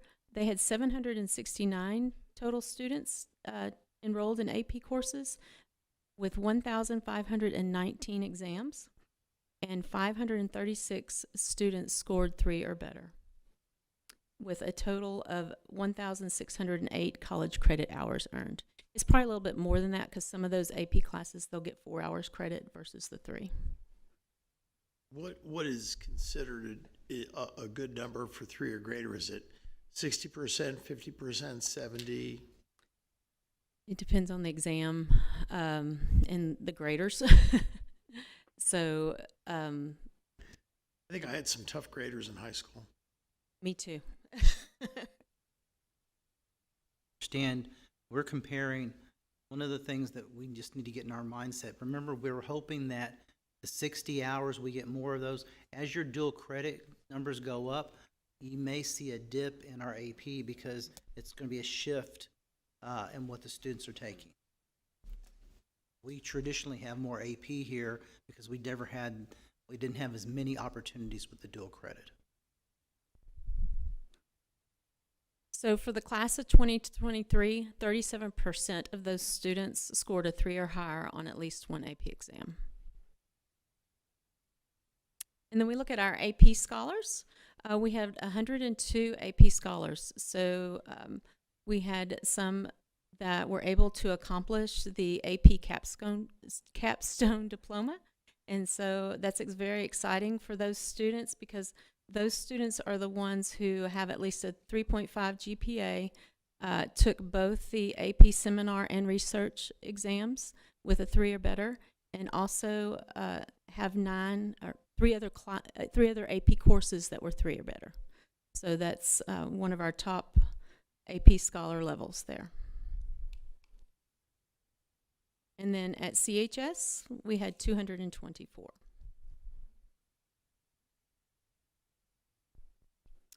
And as we move on to gifted and talented, we'll talk a little bit about our elementary kiddos, where most of our students are identified. So gifted and talented, a child who performs at or shows a potential for performing at a remarkably high level of accomplishment when compared to others at the same age, experience, or environment, and who exhibit high performance capability in an intellectual, creative, or artistic area. They possess an unusual capacity for leadership or excel in a specific academic field. So as we move forward this fall, we're going to start our kindergarten identification. We'll do this in December and January. So all kindergarten students are screened for eligibility. So we do what we call a universal screener for all of our kindergartners. And then that screener promotes our students on to a referral process for additional screening, which we complete in January and February. And those students then start their kindergarten GT program right after spring break. And I just wanted to share with you some of our students' projects from last spring. All of our gifted and talented students in grades 1 through 5, they participate in the Texas Performance Standards Project, which we lovingly call TPSP. And they do this each semester. So our students are currently working on projects where they go through a research project, either in small groups or individually, and they present those to other students and adults at the end of the semester. And then, like I said, our kindergarten students start in March, so they are able to participate in the spring showcase. And with that, I wanted to let you all know that we're excited that we're transitioning our Challenge Lab instructor positions from TA positions to teaching positions. This year, with the help of Dr. Howard, we were able to move some of our TAs into those teaching positions as they're getting their alternative certification. And we have one doing student teaching, so we'll have a third one in the spring that will be a certified teacher. And then we're hoping the other two will be in the next year or so. So we're real excited about that opportunity. Our gifted and talented numbers in the district stay pretty steady each year. Currently, we're at 9.7%. That changes daily as we have new students move into the district and meet qualifications for GT. So I'm assuming around snapshot date we'll be right back up to that 10%. And you can see the distribution of numbers through the grade levels. Any questions? Do we have any data on how effective that GT program is as far as like, is there, you've got about 10% of the students in that program. Do those typically graduate in the top 10%? Or is there any correlation with just total grades per se? No, there's not a real correlation because a lot of our students who are at the top of their class are more high achievers per se, and our gifted and talented students will be in the mix, of course, but they're not going to be necessarily all BGT in your top. A lot of the gifted and talented students, it doesn't equate to academic. One of the things I'd love for us to be able to explore in the future is, we're identifying them in the common areas we know, math and reading, and but we have children who are gifted and talented in music and art, and there's a lot of other areas that are untapped that as we grow the program that we'd love to be able to really identify. In the other area that I know we've been working on is identifying, we just got through talking about the EB students. How are we going about identifying those students just because they can't speak English?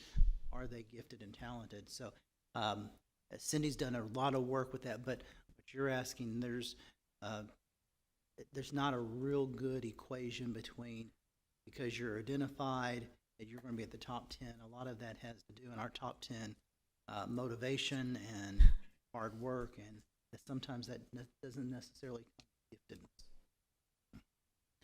I just want to say that's a huge step in the right direction of getting the full-time GT teachers certified. And I'm just curious, I know they have modifications, as part of their GT throughout the day. Are these teachers like getting small groups throughout the day, or how's that working? Good question.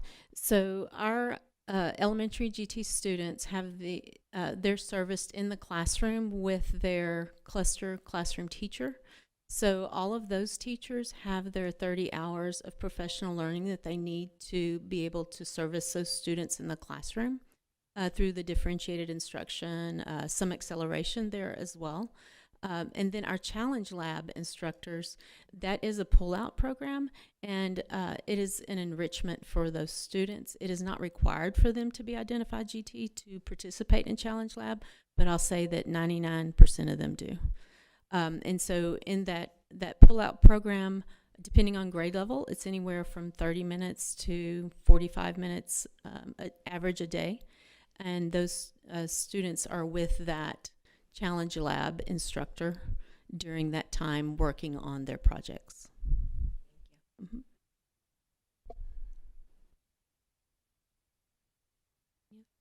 Any other questions?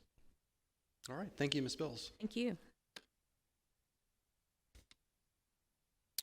Ms. Pomeroy. Move on to Administrative Services and Suicide Prevention Month. Good evening, board members, board president, Dr. Price. Last week, Mayor Frank Ritchie announced, along with the Commissioners Court, that this would be recognized, September would be recognized as Suicide Prevention Month. So Dr. Price has asked me just to take a minute to talk to you about what our district is doing to prevent suicide and to intervene when suicide is if there's a risk. And why is this important? Kendall County had provided some statistics, and in 2020, there were 65 suicide attempts in our county with 3 suicides completed. In 2021, 137 with 8 successful attempts. And in 2022, 170 attempts with 9 successful suicides. Between 2020 and June of 2023 in our district, we had 278 outcries of depression, self-harm, or suicidal ideation. How do we get these outcries? It could be from self-report.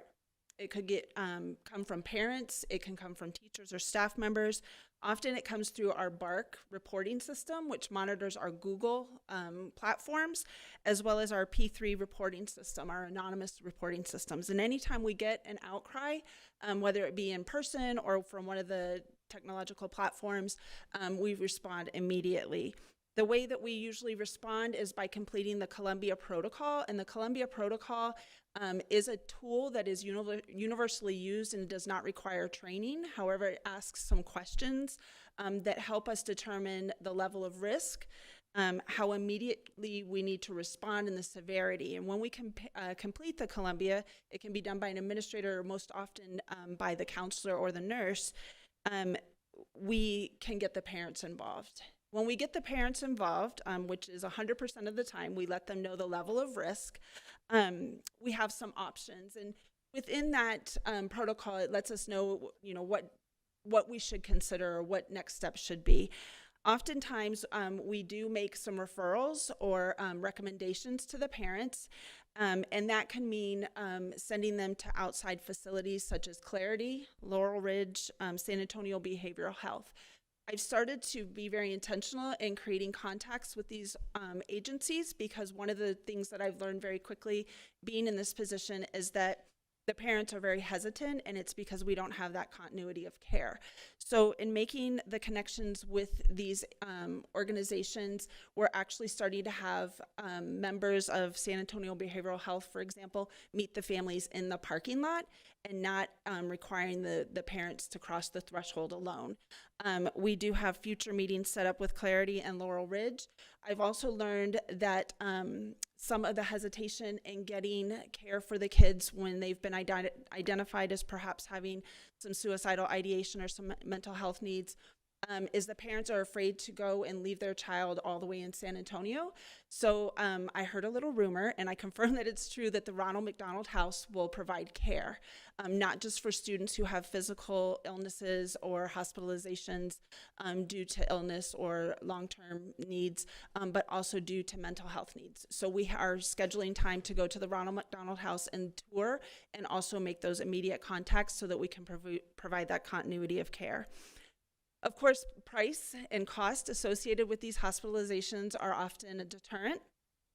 So this year, Bernie ISD has signed an MOU with TCHAT, which is the Texas Child Health Access Through Telemedicine. This is a program offered through the UT Health program, or the UT Health Sciences program throughout the state, and it allows our counselors and nurses to make referrals to an online counseling program. It's completely free of charge.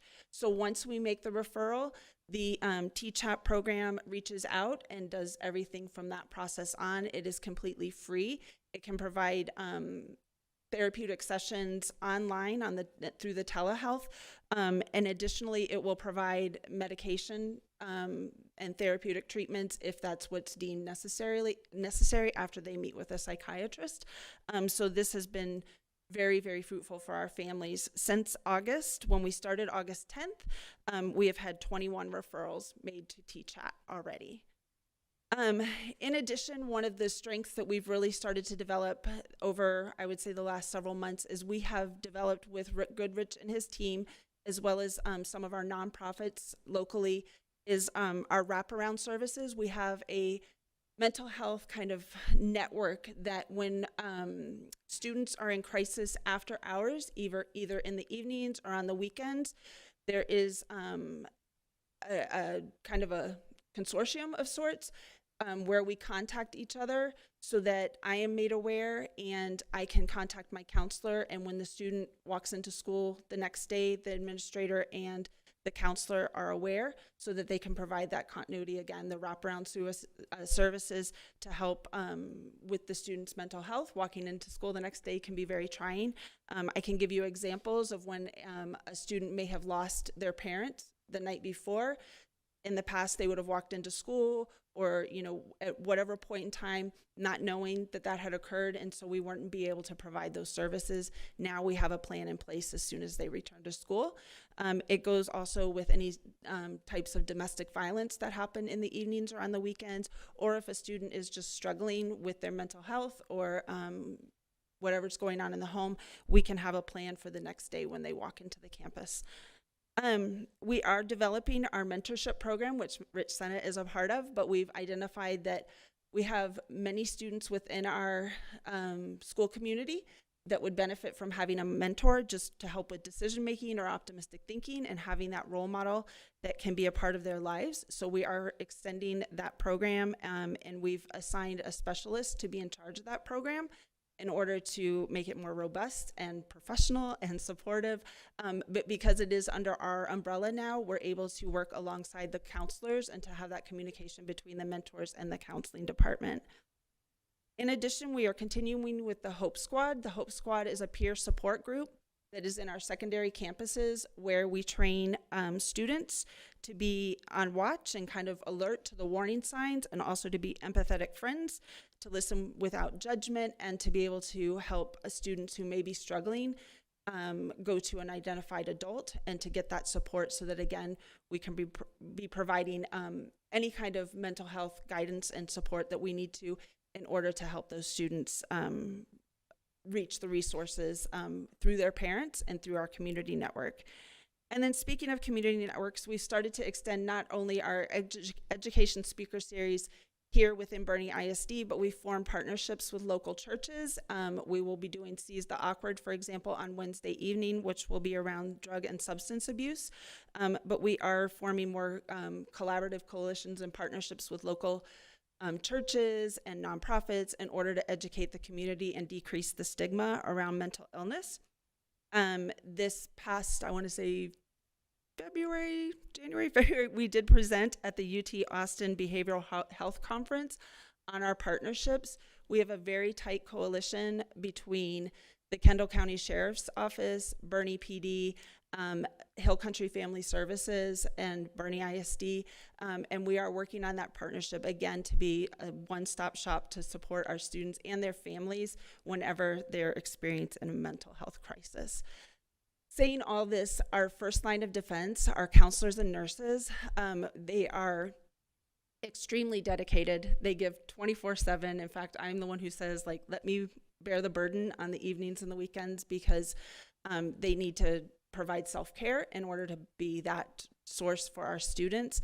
It's a tremendous group, and what we're really working on is developing a collaborative partnership between our nurses and our counselors, because we know oftentimes physical ailments are due to mental illness or mental stressors, and so by putting us under one umbrella and working together, we're better able to address the needs of our students. So, do you have any questions? So the number, the 278, and so if I think you said those are outcries, so I assume that's suicidal ideation and up? It could be, when we looked at the categories, it was mainly depression, self-harm, or suicidal ideation. Yeah, and to me, this is something that I think is, one, I'm very grateful for the work. I know you've been doing a ton, and everybody has, making how we kind of deal with and try to do this better over the last couple of years. And I think, with those numbers at 278, that's effectively 2.5% to 3% of our student population, and is that, what time period is that over? That was from 2020 to June of 2023. Okay, so, on average, that gets you to every other classroom. There's a kid in that classroom who has experienced or has gone through something like you're saying. I think most of us are probably aware that in this district, I think the last student we had was October 30th, 2021, so it's not something for in here. And I know I won't get on a soapbox too long. It does annoy me a little bit sometimes how political this can get. And I really appreciate that what you guys are doing and really focusing on the practical side of it, because we talk about a lot of problems facing kids, and words like epidemic are thrown around a lot, and this is truly an epidemic everywhere, including here. I think we all know someone who's gone through something like this, and it's just one of those things. I'm not saying anything special anybody here doesn't know, but it's very frustrating to me, and I think to a lot of folks, probably all of you. The stigma or whatever, it's something we just don't talk about, even though it's everywhere, and it affects everybody. And for what it's worth, to try to get the stigma out of it, it affects me too. I had issues with this when I got out of the Marine Corps, and I wanted to kill myself, and got pretty close to doing it. And somehow when we talk about kids, we let a whole lot of things get in front of actually keeping them safe. So anyway, I very, very much appreciate what you're doing, and I also very much appreciate it's not just the schools. Don't want to make it sound like it's just us. Our community as a whole is doing some really great things. Our sheriff is focused on this incredibly and is very supportive. You mentioned Bryce Bodie earlier, Dr. Price, and the Kendall County Behavioral Health Initiative, and I've been very impressed and have really liked what I've seen as a community as a whole, different organizations, whether that's county government, county sheriff, our different cities, the school district. It seems like we're really, really working together, particularly over the last year and a half, and just really want to commend you and hope we can keep getting better. Thank you. Yeah, we're very fortunate in that I want to say on a daily basis, our work doesn't just involve Bernie ISD, it involves me connecting with somebody in the community because that's how we're best serving everyone involved. And so we are very fortunate to have a community that cares and that is collaborating authentically.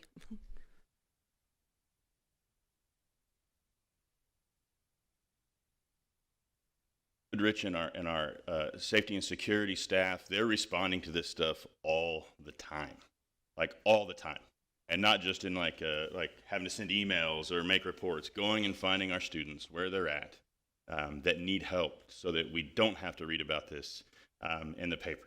So anyway, just thank y'all very much. Something that's small, but that people may not realize too, is that on every ID badge of every high school student, we do put the suicide hotline number on there. So that's something small, but something kind of big in a way too. So I was just curious on the T-Chat online. Thank you for that, by the way. Do all students have to have parents involved if they want to utilize that system? Yes. So although T-Chat doesn't require parent permission, we do request parent permission before we provide that. And then T-Chat, the parent has to log in with the student initially to start. And there is a parent involvement piece so that it's not just the student navigating this by themselves, it's the family together. Okay. Thank you. Yes. Krista, thank you for sharing this information. It's definitely concerning when you see the trends in Kendall County from 2020 to 21. It's tripled in those 3 years, almost tripled. And yeah, we're growing, but we haven't tripled.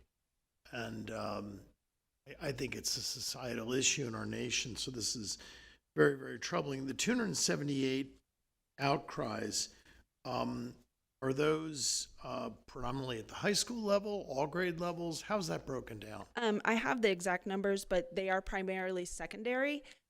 With the younger students, the outcries, we respond to any outcry. So if a student is younger and frustrated, they could just say something like, I want to die or I want to kill myself. And we respond to that just the same way.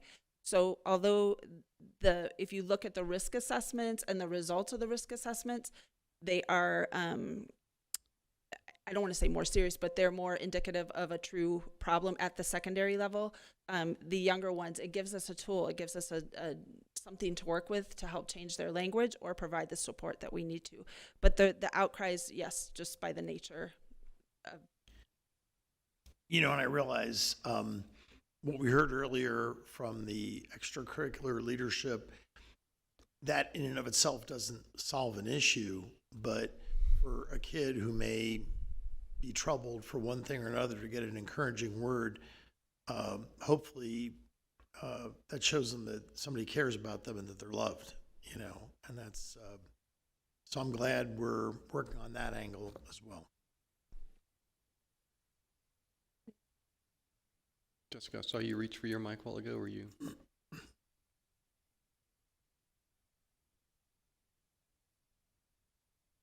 Squad, we heard from one of our the young lady Abigail.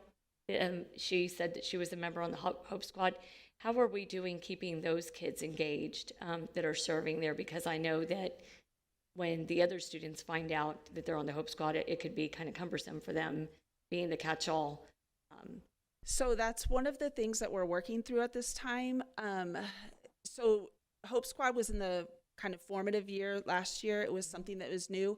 I'm looking at putting it under a district program, like under me, so that I can provide that mentorship and that guidance, but also be more attuned to those stressors that the kids may be facing. It is a heavy weight to bear, and that is some of the feedback that we got back from the parents.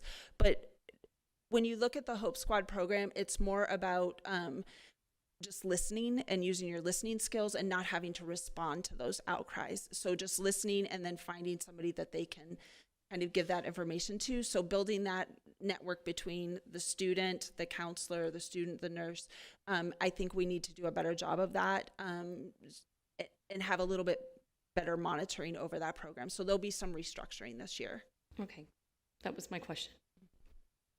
Any other questions? Yeah, this is kind of open-ended, but you mentioned on the T-Chat program that the state stepped in and could help some families that didn't have maybe the financial means to get some of the care that they needed. What's your thoughts on, do you think we ever have families in the district that don't have the financial means to get enough care? So for instance, they've got the T-Chat program, and maybe there's some other programs, I don't know, but do you think somebody ever doesn't go all the way through a treatment program because they don't have financial means? Absolutely. And T-Chat, it's not based on income at all. Anybody is eligible for T-Chat, so that's not even a consideration. But that is, within Kendall County, that is something that we struggle with. That is part of the work that we're doing with the Kendall County Behavioral Health Coalition, the advisory coalition. We are trying to look long-term at what can we develop here within Kendall County that can provide that continuity of care at a reduced cost or no cost for some of our families. Everybody who brings me a business card, whether it's a counselor or a nonprofit, whoever it is, I try to schedule a face-to-face meeting with them. And if it's a counselor and an LPC, somebody here in the community, they want me to promote their business, but in exchange, I want to know what they're going to do for our students. And so I do try to learn, because that is a barrier for our families. Also within Kendall County and Bernie in particular, most of our providers do not accept insurance. They're private pay. And so that really limits our families' access and ability to get through a whole entire program. And one more thing I'll add into that, there's just not enough care providers. Right. Like you can't, for anybody who's in here who's tried to find one, which includes us. There's waiting lists. Like paying for it, hopefully you get to the step where you actually have to pay for it. Even finding somebody, and we have lots of good people in the community, and I'm glad you brought that up, because I know you've been working on that. I've seen it. There's keep great lists of who's around. You vet everybody. It's not a terribly long list. It's pretty much impossible to find someone, particularly in our community. You end up having to go to San Antonio. So I think the financial part's important, and I don't know how much we can influence it. I know the coalition's working hard on it, but it's just having care providers. I'm just making a guess, but in my experience, there's probably 10 times the need than there is the capacity in our direct community.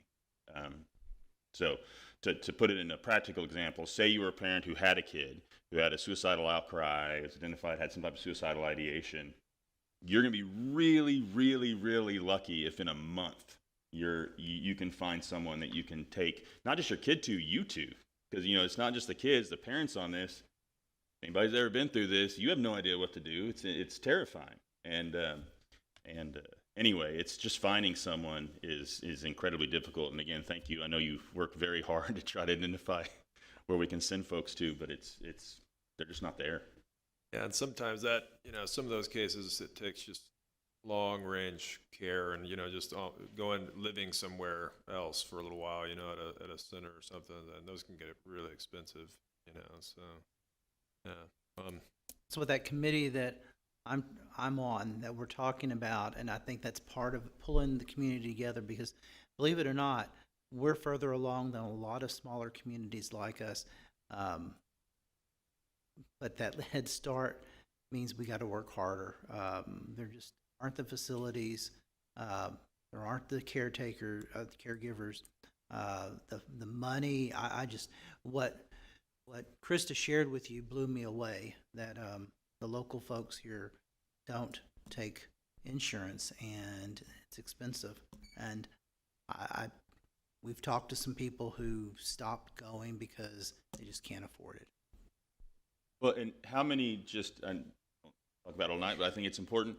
Just how many could you tell us, if you know, how many on a given day, how many beds are available for someone who had to be involuntarily committed because of suicidal act? So that is part of what we're trying to assist with too. Before our families drive to San Antonio, I'm calling ahead to ensure that they have a bed.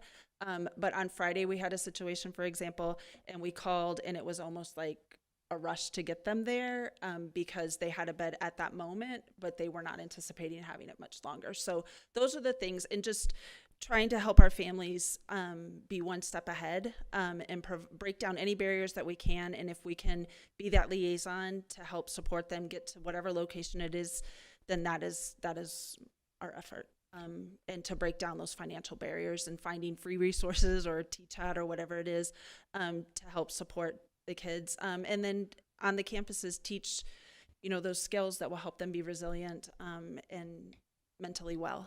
So one of the things that Rick says quite often when we're out talking is, there's a lot of talk about guns coming onto campus.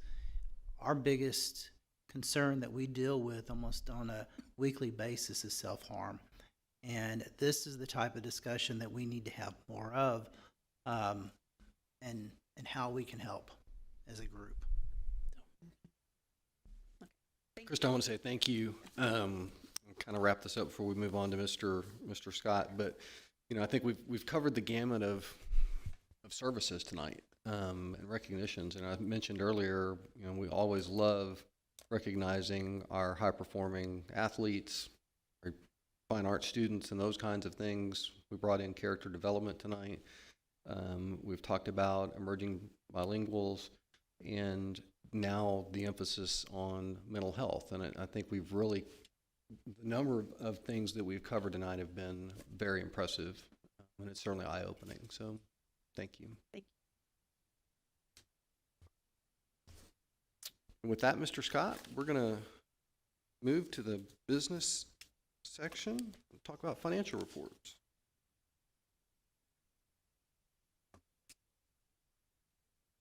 All right, good evening. You've been provided the financial results of operations, any recommended budgetary amendments, donation report.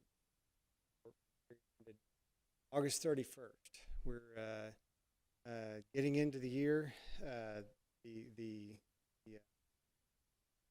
statements at this point in time, look, there's just a little expense. We really, September is really the first year where we're from a financial perspective, we're operating normally. That's before we even start getting tax collection. I think most interesting thing to point out at this point in time are numbers that you can't see since we present revenue to you just at the local, state, and federal levels for these funds. I thought it was interesting to point out, I was taking a look in the general fund through August 31, the general funds earned about $326,000 in interest this year. I thought it was interesting because I looked at the year before, we had earned $2,000, which speaks to that tremendous spike in interest rates that we saw over the course of the last fiscal year. Allowed to earn last year for a few months before that, before the funds that we have are earning about, it was leveled up. But it is interesting at this point in time. Capital Projects Fund earned about $875,000 over the course of the first 2 months of the fiscal year. We did get arbitrage results in for last year, and we're able to release about 800,000 for Arkansas folks to do good things with, and so we'll continue to monitor that. We have no budget amendments for you at this point in time. We'll bring those in at the October meeting. The donations report, we got 177,000 in donations for the month of August.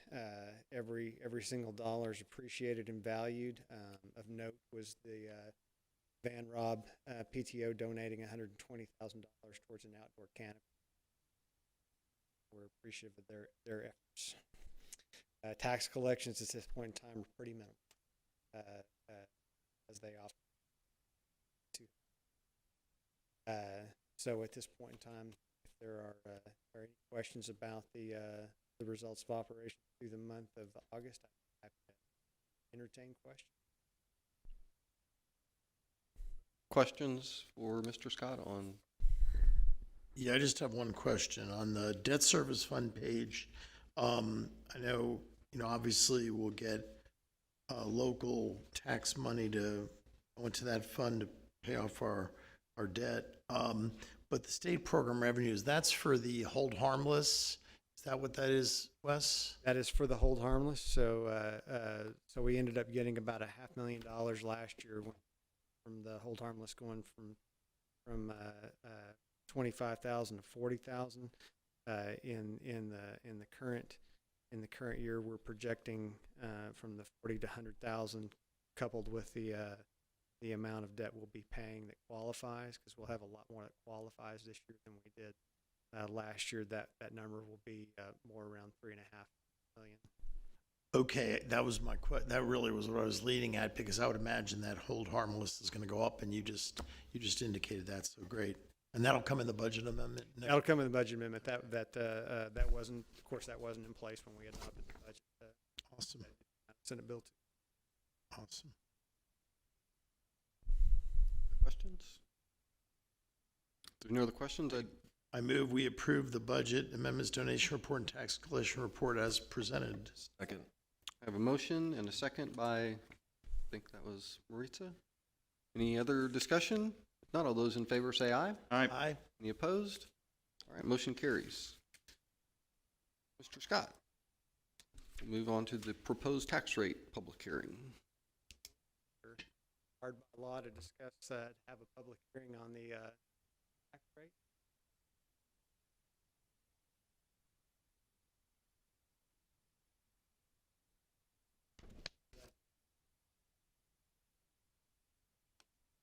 There we go. There's the specific. Yep. Of course, our levy that we're going to get is based on property values. It is interesting to note the tremendous increase in value. In a couple of slides, give you a little bit of perspective. Entirely to the need for the state to pass Senate Bill 2 and do what they did for rates and for homestead exemptions. On this slide, I'd just like to point out the difference between the first line, the 35% increase in market values, and the taxable values of only 9%. So even though it was a tremendous jump in market values, it didn't go up as much, and that is entirely because of the increase in the homestead exemption.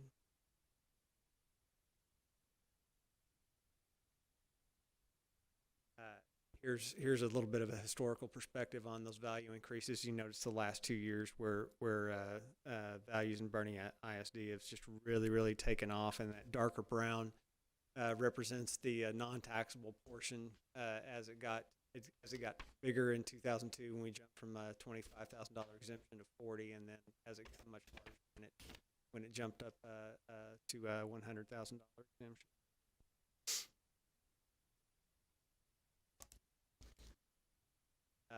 Wes, before you move on, is that also a result of the homestead cap, the 10% growth. Market value is going to grow faster than what your appraised or your assessed values are because of that. Yeah, it absolutely is. It absolutely. So you will see the tax values continue to increase consistently because of that 10% cap.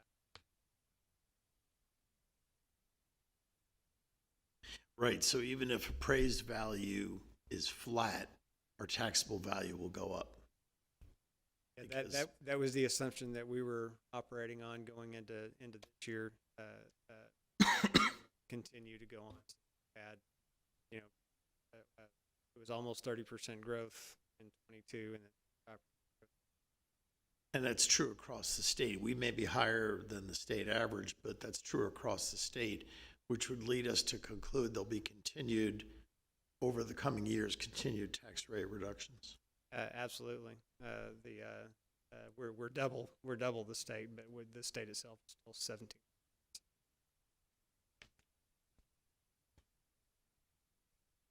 Bernie, the portion of properties within BISD continues to see continued new growth as well, primarily residential at this point in time.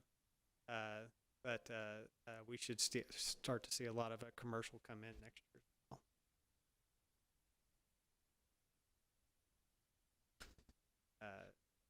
Here's a picture of our tax rate history. 2018 would have been the last year prior to House Bill 3, incorporating the proposed rate that you have before you today. That'd be over a 36-cent drop over the last 6 years.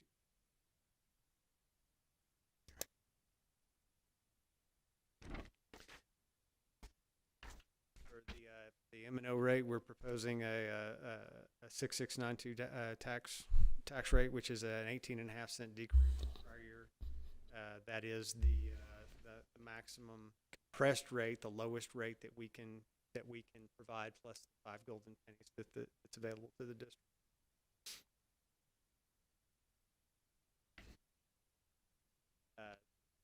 The only thing that's really interesting about this slide is the percentages out of the maintenance and operations rate continues to shrink and shrink and shrink. We've kept the INS rate consistent as we continue to pay off our debt. I think that even 3 years ago when I got here, the maintenance and operations rate was more towards 80%.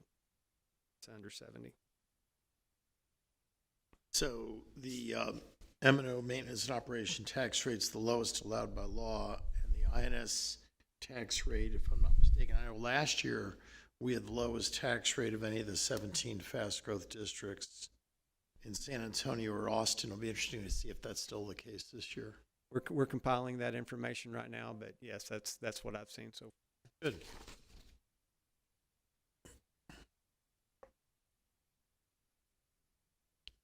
And the voter approval tax rate, as published in the Bernie Star on our website and calculated by the Kendall County Tax Office and reviewed and approved by me, is at 108. That's well below what we're proposing at this point in time. This is a rate that's required for us to calculate by law. It does not have an effect. We try to adopt a rate that's higher than this rate.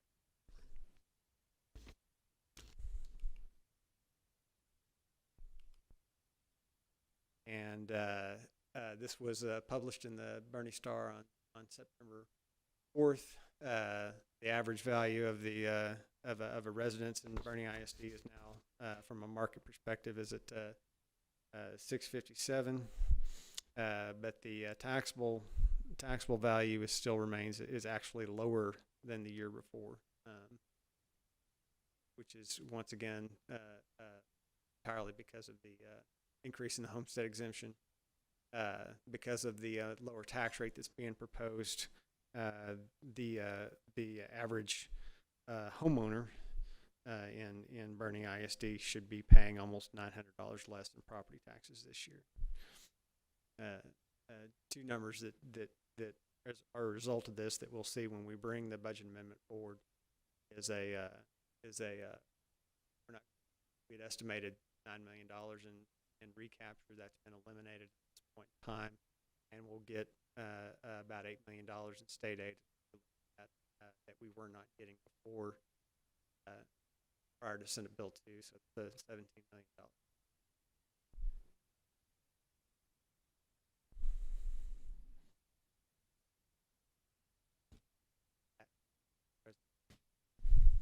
So any questions for Mr. Scott before we open the public hearing? So at this point in time, I'd open the public hearing if there's anyone wishes to make comments at this point in time. Mr. Lamping? Jerry.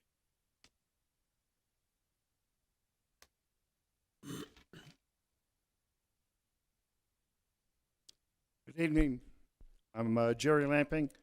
I have a residence out in Pleasant Valley, which is over by Bergheim. First of all, I want to say my children benefited significantly from the G&T program when it started in the 1990s, and I'm very pleased to hear that it's continuing. Also, my youngest son graduated with 17 credits, and he was able to graduate from UT Dallas in 3 years, so we appreciate the advanced placement and dual credit program that you have here at Bernie. I want to thank you for your support of the retired teachers. Many of us have received our supplemental check, and we are looking forward to receiving our COLA after the passage of Proposition 9 in November. Since I'm over 65, my taxes have been frozen for a while, but I understand there's going to be some changes, especially if Proposition 4 passes in November 2. So I'm not sure how my taxes are going to change. I think my school taxes will go down, but my county taxes might go up because, thanks to you, my property values have gone up quite a bit over the years. Anyway, whatever happens in October, regardless, myself and a lot of my fellow retirees take advantage of the early payment discount that you offer, and we hope that you continue that practice here. Thank you. Thank you, Mr. Lamping. Anyone else wish to speak? All right. If not, I'll close the public hearing at 9:07. I should have said that we started that about 9:04. We'll close it at 9:07. And so then at this point in time, Mr. Scott, we go back to presentation of the resolutions. Hey, you have before you two resolutions to adopt a M&O tax rate at 0.6692 and the INS rate at 0.324. The M&O rate that would provide just under $79 million to the general fund for operations. The interest and sinking rate of 324 would provide about $38.2 million for the payment of debt. And I guess I just would provide a reminder that these rates are actually not enacted by law yet. We've got to get out and vote in November to actually for that constitutional amendment to actually make that happen. Recommending how to vote, but it's important that you do. Yeah, we can't technically say as a board, we cannot advocate yes or no on a proposition, but I do think it's fair to point out that voter approval of Proposition 4 would bring to fruition a legislative priority that this board adopted in August of 2022. So I think people can read into that whatever they want. I know how I'm voting, you know. All right, questions or comments, Mr. Scott, regarding the tax rates? Yeah, just a few thoughts. There's a lot of good information in that presentation you made, Wes. You know, appraised property values have skyrocketed. In the last 5 years, if I'm not mistaken, the average home, because I went on the Kendall County CAD to study this, the average home in Bernie ISD has increased by 70% since 2018. But the average taxable value has only gone up 24%, and that's because of the increase in the homestead exemption and the annual cap of 10%. But even though those are large increases, the average homeowner in Bernie ISD this year will pay 9% less in school taxes. That's about $450 less than they did 5 years ago. And we're the only governmental entity in Kendall County that can say that. Well, Comfort ISD can say that as well. Okay. So there is relief of a sort to homeowners. And I wish the state legislature would have expanded the annual cap to commercial, which they did with a 20% annual cap, but that's not the 10% that homeowners gets. In any event, large increase in appraised values, large increase in taxable values, but people actually will be paying less. And you can go to texas.gov, put your property number in there and play around with it. I was firmly expecting one of our regular visitors tonight, and I had already looked up his property because I looked at my own property, to see, and I'm going to be paying like $900 less in school taxes. So I look forward to, and the state, of course, is making up the difference in state aid. So. Yeah, and the only other thing I'd just throw in to mention, see if I can say a different talking point than the same ones I mentioned every time we talk about taxes. Just to emphasize some of what you said, Rich, today, the average taxpayer pays less today than they did. I mean, I know a lot of times we've talked about 16 years ago, 18 years ago, to make it a little more recent, than they did. They pay less today than they did in 2018. Yes. Now, not everybody does that. My house has tripled in value on 2nd Street, according to the appraisal district, so not everybody gets that. But on average, like Rich said, about $400 less. And I think you also combine that, we've advocated heavily with the state for the things they've passed. We're part of the reason they have passed. And the tax rate isn't low, though, just because of the state. You can look at neighboring districts who are having to raise taxes because they build a stadium at every one of their half-filled schools. That's not what we do. We have a very conservative board. And I think you also combine that with, we could have a tax rate about 10 cents higher right now than we do without having a vote. But we choose not to do that because it's not respectful to our community, and we need to be good stewards of our money. And that comes out to about, whether you want to look at that, about recapture is about the same, even though we're not paying it this year. That's about $10 million a year. That's a lot of money for teachers. If you look since 2018, that could have paid for what's the new elementary school running? What's our bill on that? 36 million. 30 something, right? 36. That would have paid for an elementary school and an aquatic center and a bunch of other things. But we've chosen to be much more conservative while taking very good care of our fund balance and a bunch of other things. So, I guess I'll stop there. Aside from that, the other thing I'll mention that we've also mentioned is with the discount that Mr. Lamping talked about. Effectively, if you pay your taxes early, you can take another 3 cents off the tax rate. Comparing apples to apples, since there's only, Rich, this number, how many districts in the state of Texas do this? Approximately 30 out of 1,025 offer an early pay discount. So you had the number, right? And so that's effectively another 3 cent reduction in your taxes if you can manage to pay them in the right time. Well, 75% of Kendall County residents do exactly that. Mm-hmm. If you if I pay my taxes online, I got to pay some fee to use my credit card. But I go there in person and give them a check, and the place is mobbed with people. They want that 3%, That'll end my portion of the Rich and Joe show.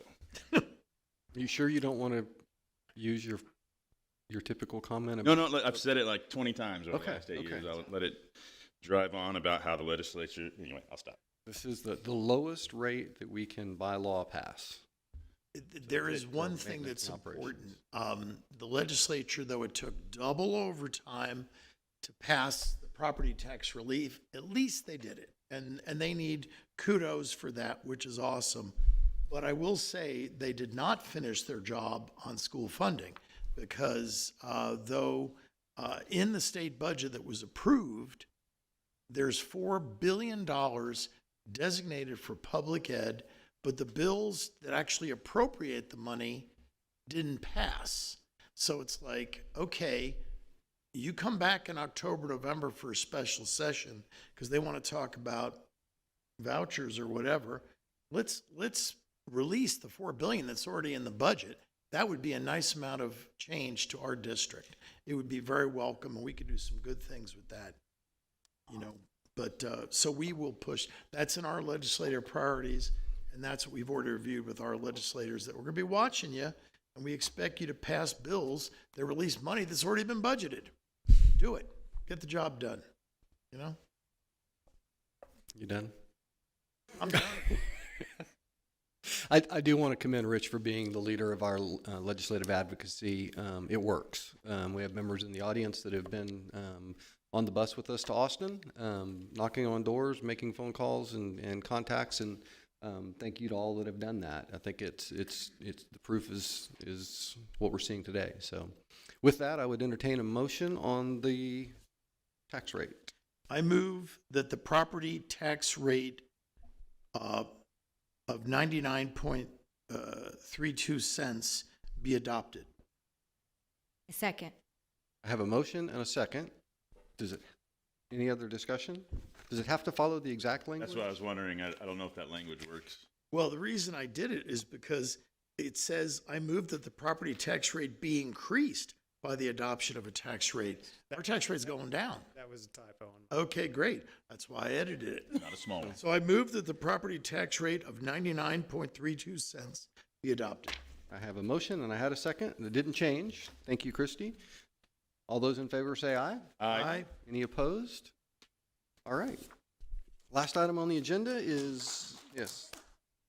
Last item on the agree with Mr. agenda Lamb. is future business. At our next meeting is October the 23rd. We'll have progress monitoring reports, district and campus improvement plans, the annual report on transportation, maintenance, and food service, quarterly investment report, and then we will have a public hearing on the first report, financial integrity rating system of Texas. I have a motion to adjourn. So moved. In a second. All those in favor? Aye. We are adjourned. Thank you.